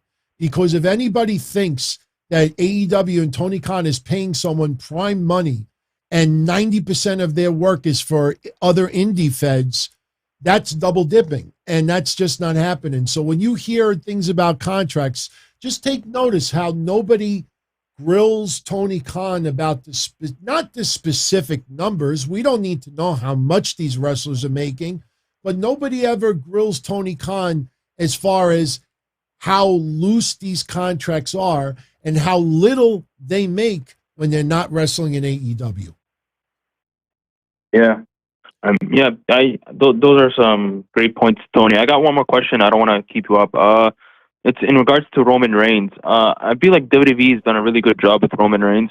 My only concern is that there's nobody, they haven't built up anybody. I mean, the only person you could think of is Drew McIntyre. But I mean, if you're looking at NXT, probably Braun Breaker, but that's like a long time away. So I just want to know, like, what do you think about Roman Reigns? Like, where do you think this is going to go, man? Who do you think Roman's going to drop the title to? I think Brock Lesnar, WrestleMania. I think Brock Lesnar wins the Rumble and takes on Roman at WrestleMania and beats Roman at WrestleMania. And then you'll have Brock Lesnar have a run for X amount of months. And the next thing you know, you're already into the summer or fall of next year. And you may only have 2 guys, is pretty much. Look, a lot of people don't think about this, but look at the Hulkamania era. I mean, Hogan was the heavyweight champion from 83 to 90? No, 83 to 88, I believe it was. 87 or 8. No, it was 87. Because he dropped the title and, Andre gave it to DiBiase and all the other stuff. And then the point is that you can have 1 or 2 guys be the 2 focal points, for a year or 2 as far as one brand. They have 2 brands. So it's not like Roman Reigns is the leader of Raw and SmackDown. So it's really half of their division. So I don't see any issues with it right now. I mean, I know that it seems like they're not building other stars, but when you really take a step back and think about it, Seth Rollins is up there. They're trying to do enough. See, they could get away with Big E since they have Roman Reigns also. So if Roman Reigns is not there, then probably Rollins would go to SmackDown, or maybe Drew would end up with the belt, and then they may have to bring back Brock Lesnar sooner than expected. So right now, they are getting by with the talent that they have. And until, the revenue starts to really nosedive and the ratings start to nosedive, if they could get away with it with the roster that they have, they're going to keep doing that. Yeah, I mean, I don't know. I just feel like they haven't built up anybody, but we'll see. Like, you're right about the Brock Lesnar part. Yeah, I think Lesnar's taking it. Yeah, Brock Lesnar's going to take it. Have a great night, Tony. You I have too. one more question. I wanted to watch some of your episodes from 2014. Will that be on the Patreon? 2014. Oh, I didn't do video until 2020. No, But no, just audio, like for podcast. Yeah, I'm actually starting to upload older episodes, so you don't have to get them on Patreon. Patreon, I think, has 2017 to 2020, but I'm starting to upload the older episodes, so you'll see 2014 available for everybody, within a couple of weeks for sure. Perfect. Like even like 2013, you're gonna go like by year, right? Yeah, I'm gonna go years backwards, but it's not as difficult for me to do because I have synopsises already done. All I got to do is just re-upload it, just redate everything, and they're online. So yeah, I already started. I just put up all the pay-per-views from 2019 and 2018, and now I'm filling in the rest of the episodes. So in a couple of weeks, you'll definitely see that. Yeah, because I wanted to just watch some stuff from like a decade ago, just to see what your thoughts on the product was. Sure. No, I'm starting to put up all the old episodes. All right. Thank you very much, Tony. Have a good night. You too. Take care. Hey, you're on. Who's this? Oop. I accidentally hung up on the person. I don't know who it was, so we'll continue the calls. I see what everybody is saying in the chat room. I thank you all for the feedback. Hey, you're on. Who's this? Hey, DT, this is Nir. How Hey, you Nir, doing? what's going Happy on? holidays. All right. Everything is good. I wanted to take the opportunity to call you to update the rest of our family in my situation. Because we are family, we are a very, very close community. And it's not fair that only you would know what's going on, even though some do. Yeah. But so last week after the operation that I had, I went to the doctor, my hematologist. He informed me that I have Hodgkin's lymphoma, which is a type of cancer, but let's say probably the easiest one you can get with 90% chance of full recovery. So, I'm going to kick its ass. Yeah. I have the support of you and the rest of the family and my wonderful wife. Seriously, shout out to Sheila that helps me with everything I need from, the bureaucracy and coming to all the meetings. I'm so blessed to have my beautiful wife for real. And my family, of course. Yeah. Everything will be okay. Yeah, I'm sure we're going to kick its ass. Yeah, just the doctors know what they're doing. I'm dealing with this stuff with my prostate, and I've put that off a little bit, but I expect to take care of that in February or March. But the thing is, I always think about this. If anything was going to happen to me or to you or anyone else, we should be thankful that it happened now and not 20 years ago, because technology is advanced and treatment is advanced so much in 20 years. You would not think so, but it really has. And, 90% might even be cutting it a little bit short. So, they caught it early, you get, everything taken care of, they'll monitor it. And before you know it, you'll be good to go. For sure. Absolutely. Let's talk a little bit about war games. Why don't you? What do you say? Well, I look at it like this. I've said this a little bit before. This NXT is developmental, and they took the takeover name out of it because they don't want people to compare what is happening in NXT now to NXT of recent memory. And the problem is that you have people out there that still do that. Some because they miss having bigger names in NXT, but there's some people out there that use that simply for material. And the thing is that a lot of the wrestlers that are on TV, quite a few of them are not ready for prime time.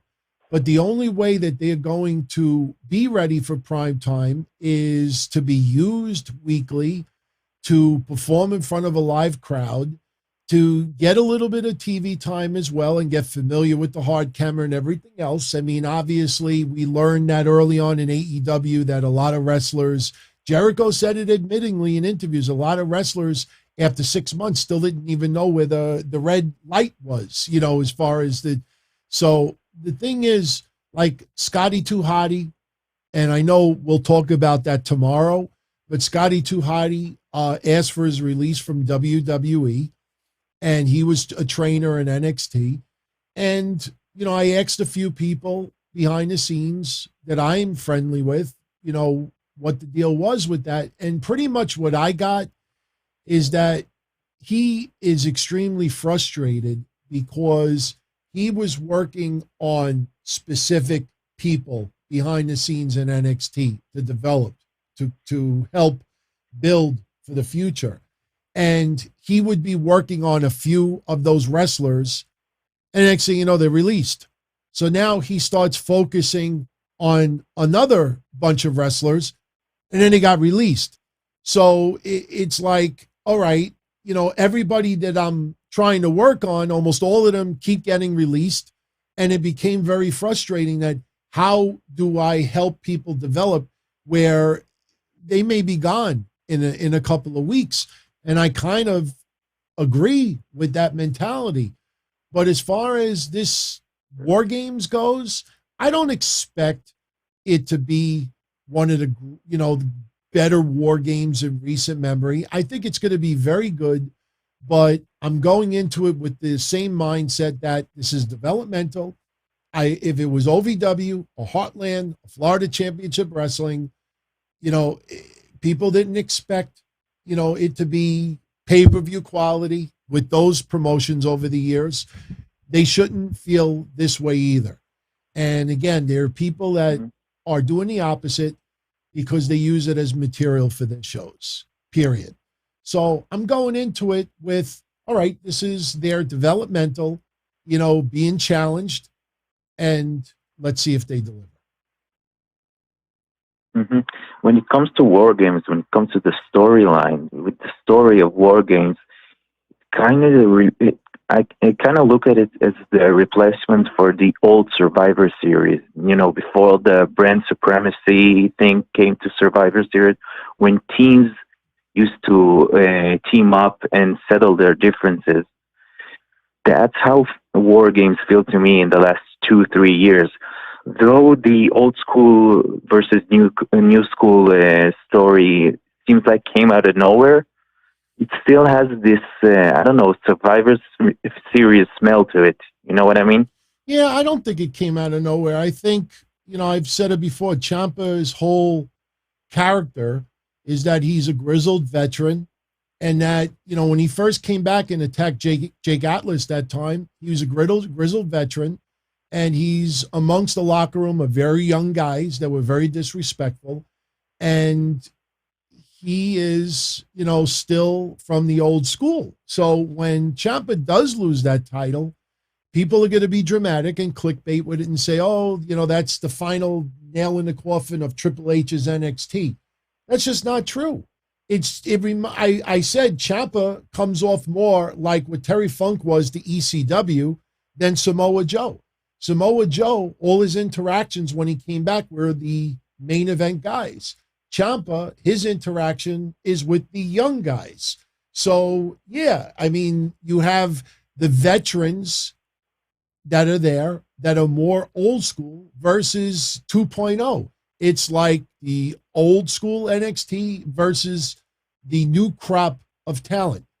That's not anything new. I mean, Zbyszko and Bruno was the student and the teacher. I mean, we've had student versus teacher many times over the years with storylines.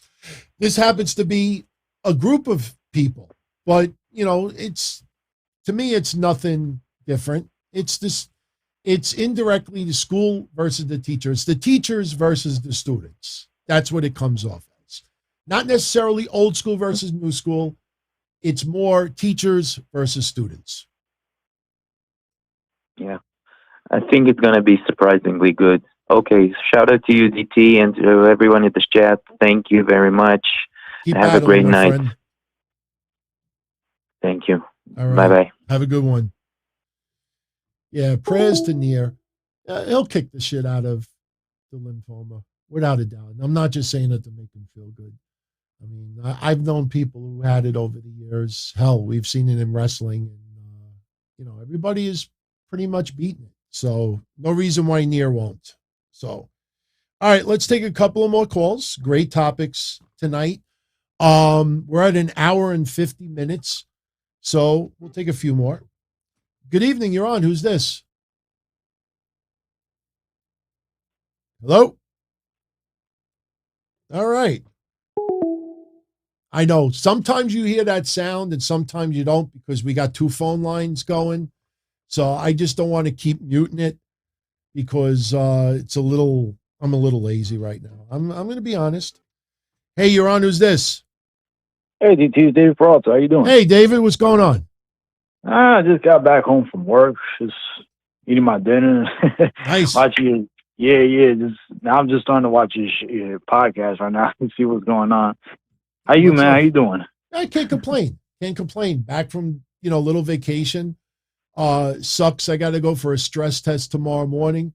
I might intentionally, wake up late and rearrange it for later this week. Because the last thing I want to do coming off of vacation is, go for a stress test. I don't know if you've ever had one, but they're not fun. They suck. No, I never had it in my life. Ultimately, we're all going to have to get it, but they're not fun. I have to. Yeah. Oh, yeah. So what's on your mind? Yeah. Oh, boy. Well, a lot of crazy shit that's been going on these last couple of weeks. I mean, big event. I got to go last few weeks ago. It wasn't that bad. It was okay. I mean, again, like you heard what I said. It was just that it took place at a different location. It wasn't at the same location as before, where you and Mitch were there. And this was stupid. So, what I wanted to say the next day on Sunday is that we and everybody else who was attending, we could not get a chance to go into a venue because they were holding up a meeting based off of a church meeting. And so we had to wait from 7. Well, I came in 11, from 7 to like 12 at noon, just to see like at least 5 people who were at the big event, which was Kenny Omega, Bryan Danielson, Bret Hart, and I think Paul White and Matt Hardy were there too, from what I was told from other fans were there. And I was like, wait a second, that's the only people who were there? Like, what happens to the other wrestlers? And we did not get any word about that. Did not get any word at all. So yeah, it came across as one of the most disorganized events in recent memory. And I know there's a lot of people online because they get a little bit of freebies out of it. They get a little bit of a rub, so they don't want to offend anyone. But it was very disorganized. In some cases, just totally. It was a mess. And I hope that they learned a lesson from this one, because something tells me that they probably took a little bit of a bath on this one. Yeah, big time. I mean, but for me, my perspective, look, I only met 3 people over there. I got to meet Kylie Ray, Sue Young, and Brian Lee. And great guys. 3 nicest people to ever talk to. I thanked them for everything they done, everything they did in the ring and all that. Like, they're wonderful, wonderful people. And I've always said this. Look, and this goes to everybody else out there. Just because you missed one event or one convention, it doesn't mean that there's always going to be another one that's going to come along in the future. There's always going to be one in the future. You just have to understand, like, look, if you know somebody, whether it's in wrestling or in entertainment, that has entertained you for a long time, and that person's going to be there, by all means, go take that opportunity and meet that person over there, because you never know if that person might be around ever again. Sure. It's like what you said, tomorrow's never a guarantee. But you don't want to think like that. Like, you just want to still have that fun experience, because that's what going to conventions is all about. You just want to have fun, like meet with people that have the same common interests as you and have a good time and all that. But it's just like, you want to make sure that you don't want to miss out on much, because, hey, life can be a little short these days, but what can I say? So. I hear you. And another thing is about the whole situation with Seth Rollins getting jumped. I saw it. I heard what happened. I saw the clip, and I just thought it was it's very disgusting. It's like the guy basically coming out with on video saying what he did. I'm just saying to myself, how the hell did they let this guy go and start making an Instagram video about that? And I'm like, it goes to show you what society has become these days. Like, are we free to do whatever we want now and get away with it? No. I mean, just because other people seem to be getting away with it doesn't mean that we do it also. And let's not, not hide this either. There's a lot of people out there who claim they're absolutely appalled at the actions of a lot of people online, but they can't wait to tell us how appalled they are, because they're using it for attention on themselves. The guy is a very disturbed person. There are a lot of people like that. You would think, especially after what happened recently with Sonya Deville and the Alexa Bliss stalker online and some of the crazy shit that went down there, even more of a reason that, people should not be, making fun of Seth Rollins or saying that Seth should beat the crap out of this guy. Because what do you want to do? You're dealing with a nut job now. And what do you want to do? You want to light the guy's fuse so the next time he comes around, he shows up with an AK outside. I mean, people think that can't happen. Go look in the entertainment world and look at how many musicians, actors, actresses, models who have been killed by stalkers, not necessarily fans. And, people are trying to stick with, he was catfished online. You look at that Instagram video he posted. Does he look like someone who cares that he got catfished? If he got catfished, you didn't even bring it up. No. It's not a joking matter. And those are the people that you even more don't want to get, because a drunk fan, just someone who had too much alcohol and is taking the wrestling a little too seriously, that person will wake up the next day and say, wow, I had too much to drink yesterday. I was an idiot. I was a moron. I acted out. I shouldn't have done it. I'm sorry, blah, blah, blah, blah. Yeah. Even if the person turned around and didn't apologize, but at least you could just write it off as a drunken fan. When you got someone like this who still thinks the next day he did it for the bloodline, he did it for Rikishi, he did it for this, and after all that comes out, you got people saying, Seth Rollins should have beat the crap out of that guy, should have punched him in the mouth. Those are the people that you got to be even more careful about, because those are the people that will take it to a tragic level. You see that Montalvo guy in Florida. It's not the funny. I remember. The guy got shot. AJ Lee stalker. He got shot. He didn't get shot simply because he was yelling and causing a disturbance. He started charging cops. Yeah.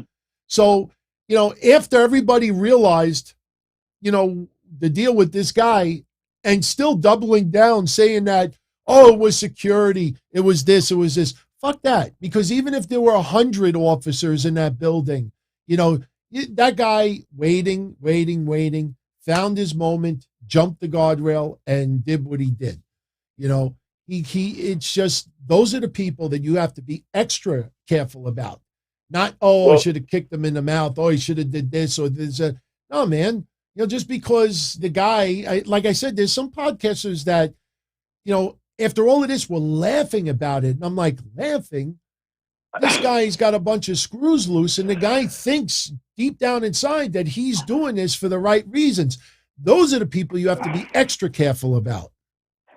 Well, you know what? One thing that I learned is that all these attacks from these people, from wrestlers, and also from like school shootings and all that, those are not really they're not really aggressive type of people. They're mostly like the most, I don't say, antisocial, the nerdiest, most like thinnest, or what you want. They're like the most quiet people ever.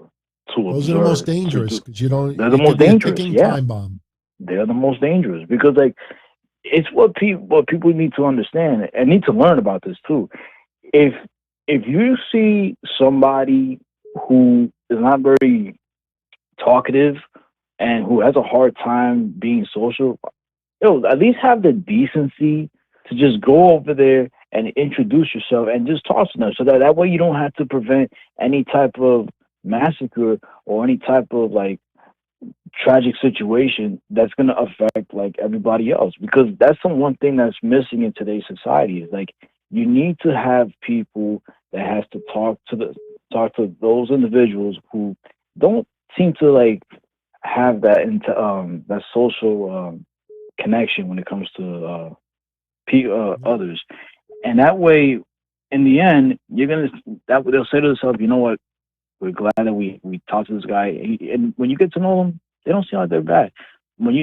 That's when they make sure that nothing serious, nothing tragic will ever happen. It's about saving lives. That's the one basic thing that people need to understand. You got to save lives in order to like prevent a tragic situation. What's sad about this guy is if anybody looks at his social media, he's been doing whacked out rants about various things for a very long time. And nobody really said anything, didn't concern anybody. Nobody thought, he's just a little out there. But those are the people that, you got to be careful about the most. So hopefully this doesn't turn into something tragic. I'd like to know what the situation is with his parents. I'd like to know what the situation is, if he's on any type of medication. I mean, there's got to be more to this, and you can't just write it off as a TMZ video. And it's a scary situation. It's scarier just because he didn't have a weapon doesn't make it not scary. I'm baffled by people who thought this was funny. I mean, again, like those are just people who don't really understand, especially to the guy who did the attack. They're just people who don't know the difference between reality and fantasy. Like they all stick to this whole bubble that, they're living in this fantasy world about what's going on in wrestling or what's going on in today's world and all that, and thinking like, we're going to fantasize it in a way that's much more comfortable in our level. And they think that, that him Seth getting jumped is actually the best possible way, and it's a fun reaction. No, that's not Seth Rollins. It's his real name, I forgot. I'm sorry. Kobe. Yeah, Cody Lopez, right? I don't know, something like that. But that's a real person that's getting attacked. That's a real person. Yeah. That's a real person. And this dude's got a wife. He's got a child. He's a father. He's got a family. Like that, and that could happen to anybody else out there. So, like, I'd be careful who you laugh at if you call out on someone on social media. Yeah, that's just my little advice. Yeah, no, I agree with you. Yeah, man. All right, David. So, anyways, I'm gonna get you going. Yeah, guys, you take care. Have the best of the night, man. Nice hearing from you. Take care. You too. All right, be well. I agree with his points, man. I agree completely. Those are the people that you got to be the most concerned about. Hey, you're on. Who's this? Hey, DT. It's Steven. Hey, I'm calling from Massachusetts. What's up, Steve? Hey, I'm doing all right. I just wanted to talk to you real quick about the whole Roman Reigns stuff and how everybody's talking about that. About how he eventually says that he wants to go into Hollywood. I mean, I'm sure that's something that he definitely wants to do. But I mean, I don't know if everybody's making it seem like at the next pay-per-view, maybe he's going to drop the title and then all of a sudden he's going to be gone. I do think that's going to happen when he does want it to happen eventually sometime in the future. But my thing is, I'm trying to look at it at WWE side, is just from like the fact that they haven't really been developing anybody through like NXT, and anybody that you want to try to give a chance into like NXT, they end up getting like released anyway. And I feel like that's kind of like a big problem that they could have, is like maybe they put in like too much on like Roman Reigns, that like down the line it might be hard for them to have like someone like the big star, like the next like big star, because most of the guys that that are established, they're like almost like towards like the tail end of their careers. Like they're kind of older. They don't really have anybody that's young that could like keep like the legacy going. Yeah, but Roman Reigns has no movie contract lined up right now, so he's not going anywhere. Anybody in WWE will consider Hollywood, Roman Reigns included. I think we've talked about it in the past, that he'll follow, John Cena, just as The Rock and Batista and others. And at some point, it'll be Roman Reigns' turn to do it. Right now, he's not leaving for Hollywood. So right now, they're fine. Right now, they're fine. Their revenue is good. Their ratings, can be better, but their ratings are still, decent enough where they're getting these good TV deals. So right now, it's status quo. Once we start hearing about a particular movie role that Roman Reigns will leave for X amount of time, then that's where the conversation should go. But right now, people are just using that as a discussion piece. And look, there's nothing wrong with talking about it, but Roman Reigns has no movie contract lined up right now. He's not leaving WWE right now to go to Hollywood. So until that actually becomes news, it's not news. It's not news. Yeah, I hear you. I just think that, like, after last night, because he had, like, a couple interviews, and then his just last preview promo where he said, my me leaving is going to be sooner rather than later. I think that's, like, kind of like what started, like, to kind of, like, draw the headlines. Another thing that I want to talk to you about is, like, I've been listening to, like, a lot of different other people talk about it, is, like, because Vince McMahon and Bruce Pritchard, they've been taking over, like, NXT, is, like, Triple H's role. Because a lot of people have been saying that this whole, like, changeover and, like, all these guys that Triple H has brought in is almost like a punishment to, like, Triple H. And that, like, maybe Triple H doesn't have, like, any involvement as far as, like, NXT and all that other stuff. I just want to know, like what do you have, like, for, like, Triple H and everything? Like, is there actually something that he's doing, or let me ask you this: have you heard any investors that invested tens of millions of dollars in WWE? Have you heard any of them question Triple H's role, or is this just wrestling website saying this? No, I think this is just website saying this. Yeah. I think that why they're saying that is just from, like, the simple fact that like, Vince McMahon's taking a hand in at everything, and they're just looking for, like, stuff to grab on that. Like, we don't know, like, if it could be Triple H deciding that he wanted to take a step back, because wasn't it not that long ago that he was actually in the hospital because he had something wrong with him? So maybe that could have been him, like, trying to take, like, a step back, and he wanted to just worry about, like, stuff like that. He's got a heart issue, and Shawn Michaels has stepped up a little bit. But the thing is, see, I've said this before, the people insisting that Triple H is being treated as a clown are the people out there that know that the one piece that AEW is missing is someone who really can develop characters and storylines and develop wrestlers even deeper. And that is something that AEW does not have right now. Bryan Danielson, they go with his experience. CM Punk, they go with his experience. You see others, they go with what they have done. I mean, MJF has been MJF before he went to AEW. A lot of wrestlers have been doing what Darby Allin, they've been doing this before they went to AEW. If you really look at it, Britt Baker is probably the one person who has developed a persona in AEW that didn't really have it before.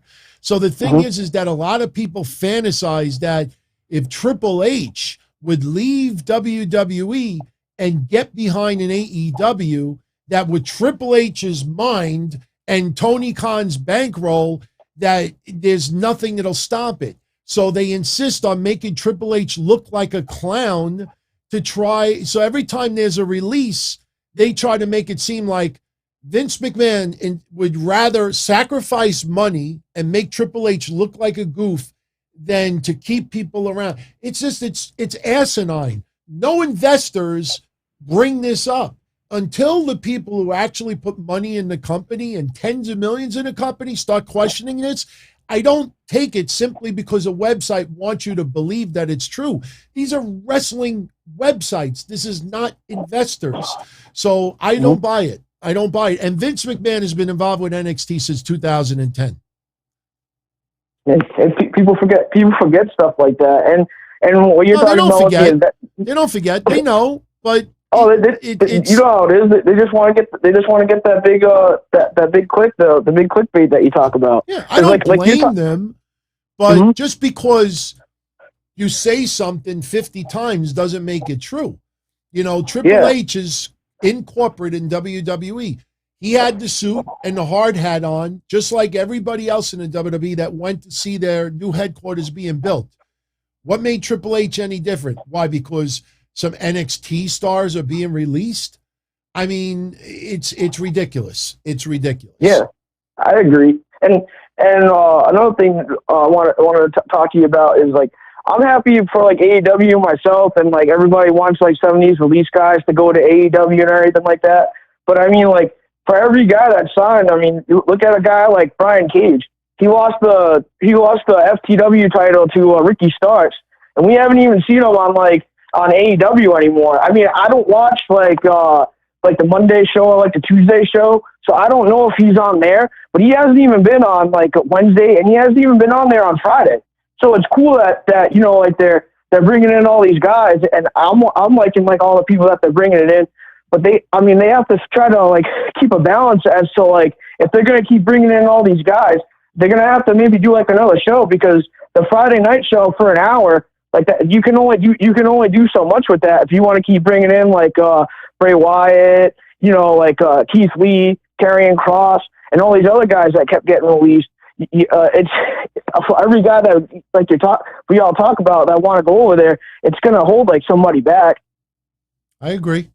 You know, only time will tell. But right now, they have too many people as it is. I think Brian Cage will ultimately be let go. I think the best thing for Brian Cage is that he leaves. I've been saying it for about a year, that AEW has done a crap job with a lot of their heavyweights. And Brian Cage is one of the most misused people in that company. And his wife should not have to backtrack what she says about her husband. She's 100% right with the way, but she backtracks because she doesn't want Brian Cage to get heat from AEW. But AEW does a crap job with a lot of people in that company. Do you think that that's someone that WWE will look at? Because you know that WWE wants to get guys. Yeah, I think that he would be perfect for them, because if that's, everybody's been saying that they have like this new mold of like big guys.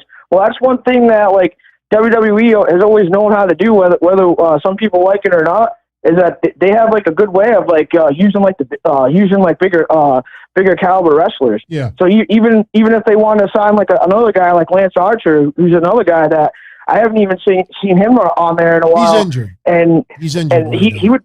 He's injured? Yeah, he's injured right now. But that's another right. guy. That's another guy I think that would do great in WWE with the character that he has now. Absolutely. So yeah, it just seems like AEW, like that's like it seems like that's like their only thing, is that they just can't really like try to figure it out with the big guys. Even I think like look at Will Hobbs. He's not really doing that much. No. They don't do a good job with the big guys. It's pretty obvious. Just a lot of people refuse to speak out on it.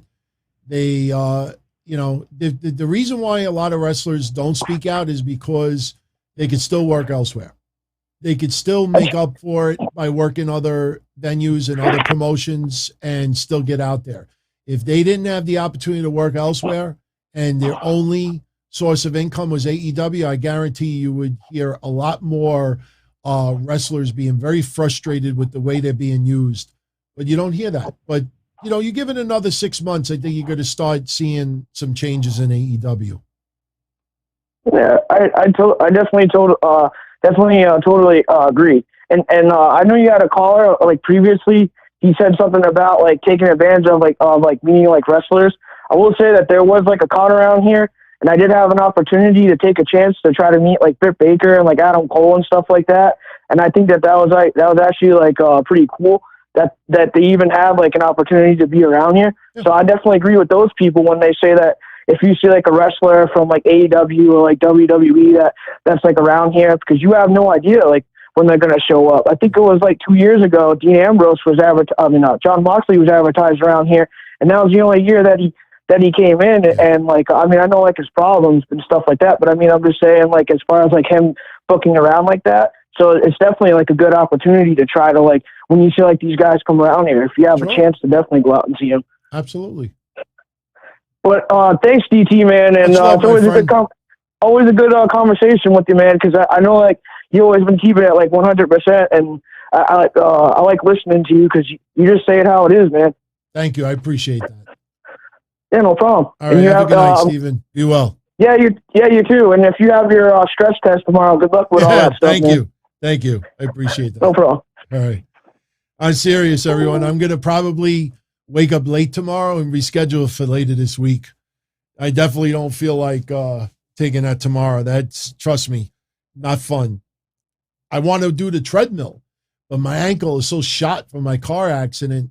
But that needle that they give you, that feeling, even though it's only for like 15, 20 seconds, that feeling is not fun. So anyway, we're at 2 hours and 15 minutes.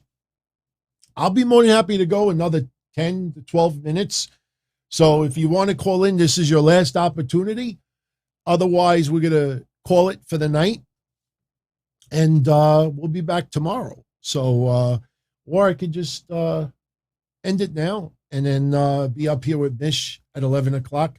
Hey, I don't mind the longer calls. I just feel bad for those trying to call in because I do see the same numbers pop up, and you know, what am I supposed to do? Just disconnect someone? Oh, you know, something happened with the line. I did that once, like 12 years ago, that someone was on for about 30 minutes, and it got to the point where I just hung it up, and I just said, "Oh, we had a problem with the phone line." Person called back, and you know, I felt really awkward by it. So, but great conversation, seriously. So I don't know. I think we'll start bringing this home for tonight, you know, and like I said, this was an impromptu episode, you know, was not planned tonight, and you know, had a great time. So I think I'm going to put this do not disturb on. I saw 2 calls. Well, actually, maybe we'll take one more call. Let's see. Hey, you're on. Who's this? Hey man, it's Ian. I called you one time before too. I think it was on the last episode last week. Yeah. What's up, man? How's everything? Not much. Can't complain. What's going on? Nothing. I was just watching the live stream. Just chilling at home right now. I just ordered some food, but yeah. How's your day going? Everything okay? Yeah, can't complain. You know, just getting back into the work week and getting back into the grind. You know, very fast 5 days. 5 days of vacation, but we're back. The moment of the stream was when your mom called in to remind you of your... Yeah, I mean, you know, I don't like not taking a call, and she gets nervous, so she'll just keep calling over and over and over again. So, you know, I had to take it. So it's all good. Hey, man, my mom's the same way, exactly. Yeah. Same thing, same way as here. Yeah. Yeah, okay. And I wanted to call you about and ask you about what's your opinion on this new pay-per-view coming up, WWE Day 1? The day of New Year's? I tell you, you know, look, we don't have a pay-per-view in December. I know it's the day after December, but yeah, I like the idea. January 1st is, what's up? Do it on the show. All right, impromptu. Just give me a second. I have to, because we're running late over here. Yeah, this was a weird night. We have my mom calling about a stress test, and I am opening up cinnamon rolls for my fiance. I'm not kidding. So you know what? Before you leave, hold on. Let's do this. WCW Nitro Cologne. I want. Just bear with me for a second, Ian. No, you. Where you going? I want you to smell this and tell me what you think. Let me know if this is worth it. This is WCW Nitro Cologne. All right, yeah, that's the WCW Nitro Cologne. Let's pop this open. Ooh. All right, hang on. Okay. What does this smell like? How does it smell?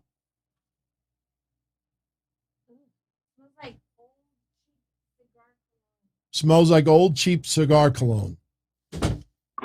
Oh, okay. Well, I wanted to open it. Sorry about that. I thought she was going to say smells like ass. It's better than smelling like ass, so. Well, let's see. Day one is on a Saturday. So I tell you, it's not a bad idea because we all are usually do something on January 1st. Even if we don't go out, we'll stay up late, watch the ball drop. So Saturday, January 1st, people are usually home, but usually they're watching college sports. So I think WWE would be competing against college sports, but you know what? Not everybody watches college football. So exactly. It's not a bad idea. Since it's on, I don't know when the Royal Rumble is. Something tells me the Royal Rumble is also in January. So if this is technically the December pay-per-view, I'm fine with it. Yeah, and the Rumble is on January 29th, 2022. All right, so it's almost a month apart. So it's fine. I mean, it's a new concept. I will let's do this. Let's go a year ahead, and January 2023 would be on a Sunday. So they could do day one in 2023. Let me see 2024. 2024 is probably a Monday then. Yeah, 2024 is a Monday. Yeah. So this year and next year, we'll probably have day one. Well, actually, I should say 2022 and 2023. Then after that, they probably won't do it. So I'm fine with it. It's an interesting little concept. I don't expect it to be anything other than just like a regular pay-per-view. Yeah, I guess so. I agree too. I'm just wondering because it's like a new pay-per-view, I guess. And then I just saw the ad on Survivor Series, so I was just wondering how that would be. But do you have anything particular you're looking forward to for like AEW, WWE? Are you looking forward to I guess the Rumble? Everybody's I guess kind of looking forward towards the Royal Rumble. I always love the Royal Rumble. I don't know what kind of surprises we're going to get this year, but I still think Brock Lesnar is going to win the Rumble and take on Reigns for WrestleMania. As far as AEW goes, I'm hoping that this feud with MJF and CM Punk goes beyond one match. That's something that AEW still has not really done in the first couple of years of existence. They don't let a feud go for various months, and do not give me Matt Hardy and Orange Cassidy. I don't mean something like that. I'm talking about this could be John Cena Edge. This could be The Rock Triple H. This could be their, big rivalry. And I mean, if I was AEW, I would jump all over that and have them feud for about 6 months. That's easy booking. And I would like to see them have an extended run go with MJF and CM Punk. Thing is that they're not very creative with their feuds other than promos. I mean, the MJF Darby Allin one was done very well, but it lasted one match and that was it. I would have been fine with that going an extra month or two. Exactly. And to echo your earlier statement was Punk and Eddie Kingston was like, why did they stop that all of a sudden, right? Like they could have just kept that going. And I agree with that too. It's like, why would you guys stop that? Like that was fire. Like that was like the best stuff on the mic. And I get that Punk and MJF kind of top it now, but like you said, I really hope they do continue on with this feud, like long-term booking, right? That's what they need to kind of focus on. But I don't think they're doing that with they kind of they kind of know too. I think, like, I don't know why. I think it's because our attention spans or something, or in general, are not as what they used to be. So I think people think it's okay to like go on, like everybody wants to go on to the next thing right away. But I don't know. I just think they should stick to long-term storytelling. At least for most of the card, like have stories in play for like anything to do with any title should have like an actual meaning to it, right? So you don't want to just throw together random IC title matches, for example, right? You want to have an actual meaning for the mid card too and stuff. But yeah, I want to see in 2022 AEW have some extended feuds that go 2 to 3 months. And when I say 2 to 3 months, not that they have 1 or 2 interactions and then nothing for 3 weeks, and then an interaction again and then nothing for 3 weeks. That's not what I mean. I mean, you, like I said, you look at WWE, and I don't like comparing the two, but when you have, let's say, Roman Reigns feuding with someone, or even Seth Rollins feuding with Edge, every week there was something going on with Rollins related to Edge leading up to it. When you have Roman Reigns feuding with someone, every week there is a build from the previous week. With AEW, they do these 2 and 3 week pauses, and they're doing it again with Bryan Danielson. Even if Bryan Danielson cuts a promo, he's fighting Daniel Garcia this week. You know, it's just, they do that too much. And I hope 2022, they focus on some long-term feuds, not long-term storyline, long-term feuds. Yeah. Give me at least 2 or 3 feuds of top wrestlers who feud for at least 3 months at a time. Exactly. Even with all the factions they have, they could easily develop a feud between factions and have that going. Like each member of the faction fights each other. You could easily like spread that out over a few months. I don't know why they don't do that more often. But sure. My last question to you was what would be your ideal scenario for how would you book Roman Reigns from now till WrestleMania or till next? Like, what would you have him and Brock do, or him and The Rock do? How would you have him drop the title if it's going to happen at Mania, for example? Like, what would you want to happen at the Rumble and then Mania? What's your ideal scenario? I don't think Sami Zayn, even if Sami Zayn gets an opportunity against Roman Reigns next week, I think he's going to get screwed in some way by Brock Lesnar. Brock Lesnar is going to officially announce himself in the Royal Rumble, and Brock Lesnar is going to win the Royal Rumble. He's going to challenge Roman Reigns for WrestleMania, and he's going to defeat Roman Reigns at WrestleMania. Brock Lesnar will keep the belt for several months, and then, you know, maybe Roman Reigns regains the title later on in 2022. And then ultimately, I think The Rock ends up getting involved, and then we'll have The Rock and Roman Reigns for WrestleMania 2023. Sasha Bianca. Huh? Oh, okay. Yeah. No, go on. You want The Rock, and then, okay. That's even further then, yeah. Yeah, so I don't see The Rock. You said, WrestleMania 23, that would be The Rock and who? I'd see The Rock and Roman Reigns for WrestleMania for 2023.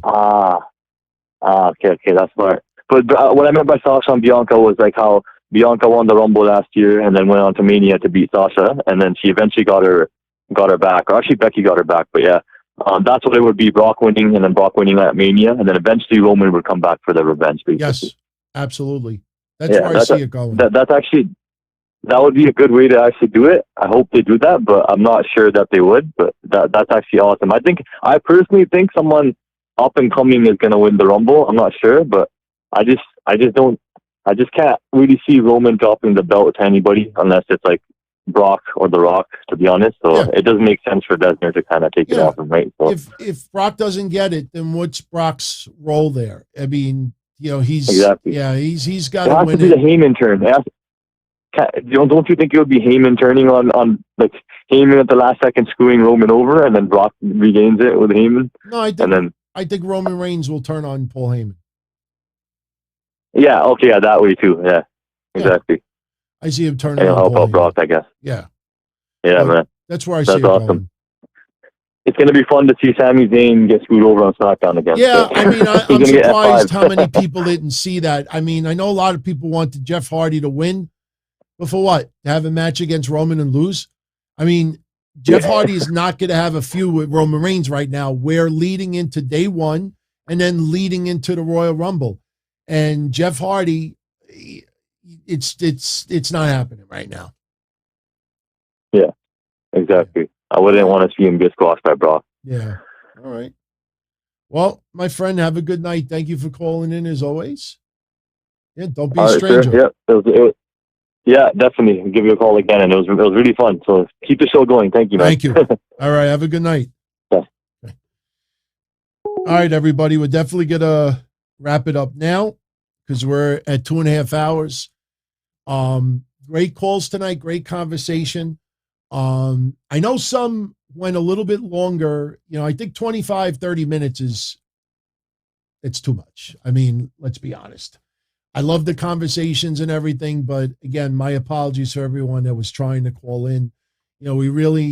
I know a lot of you out there want to get your points across and give your views on stuff, but 20-minute rants are a little bit much, but definitely want you to keep calling in. And, sorry about having to open up some cinnamon buns, but hey, honestly, no joke. And I don't know if you noticed, I smelled this a couple of times while I was talking to Ian. This really does not smell bad, but I will tell you, I don't even know how to describe it, but to me, it smells more feminine than men's cologne. It smells more of like a perfume. I'll be honest with you.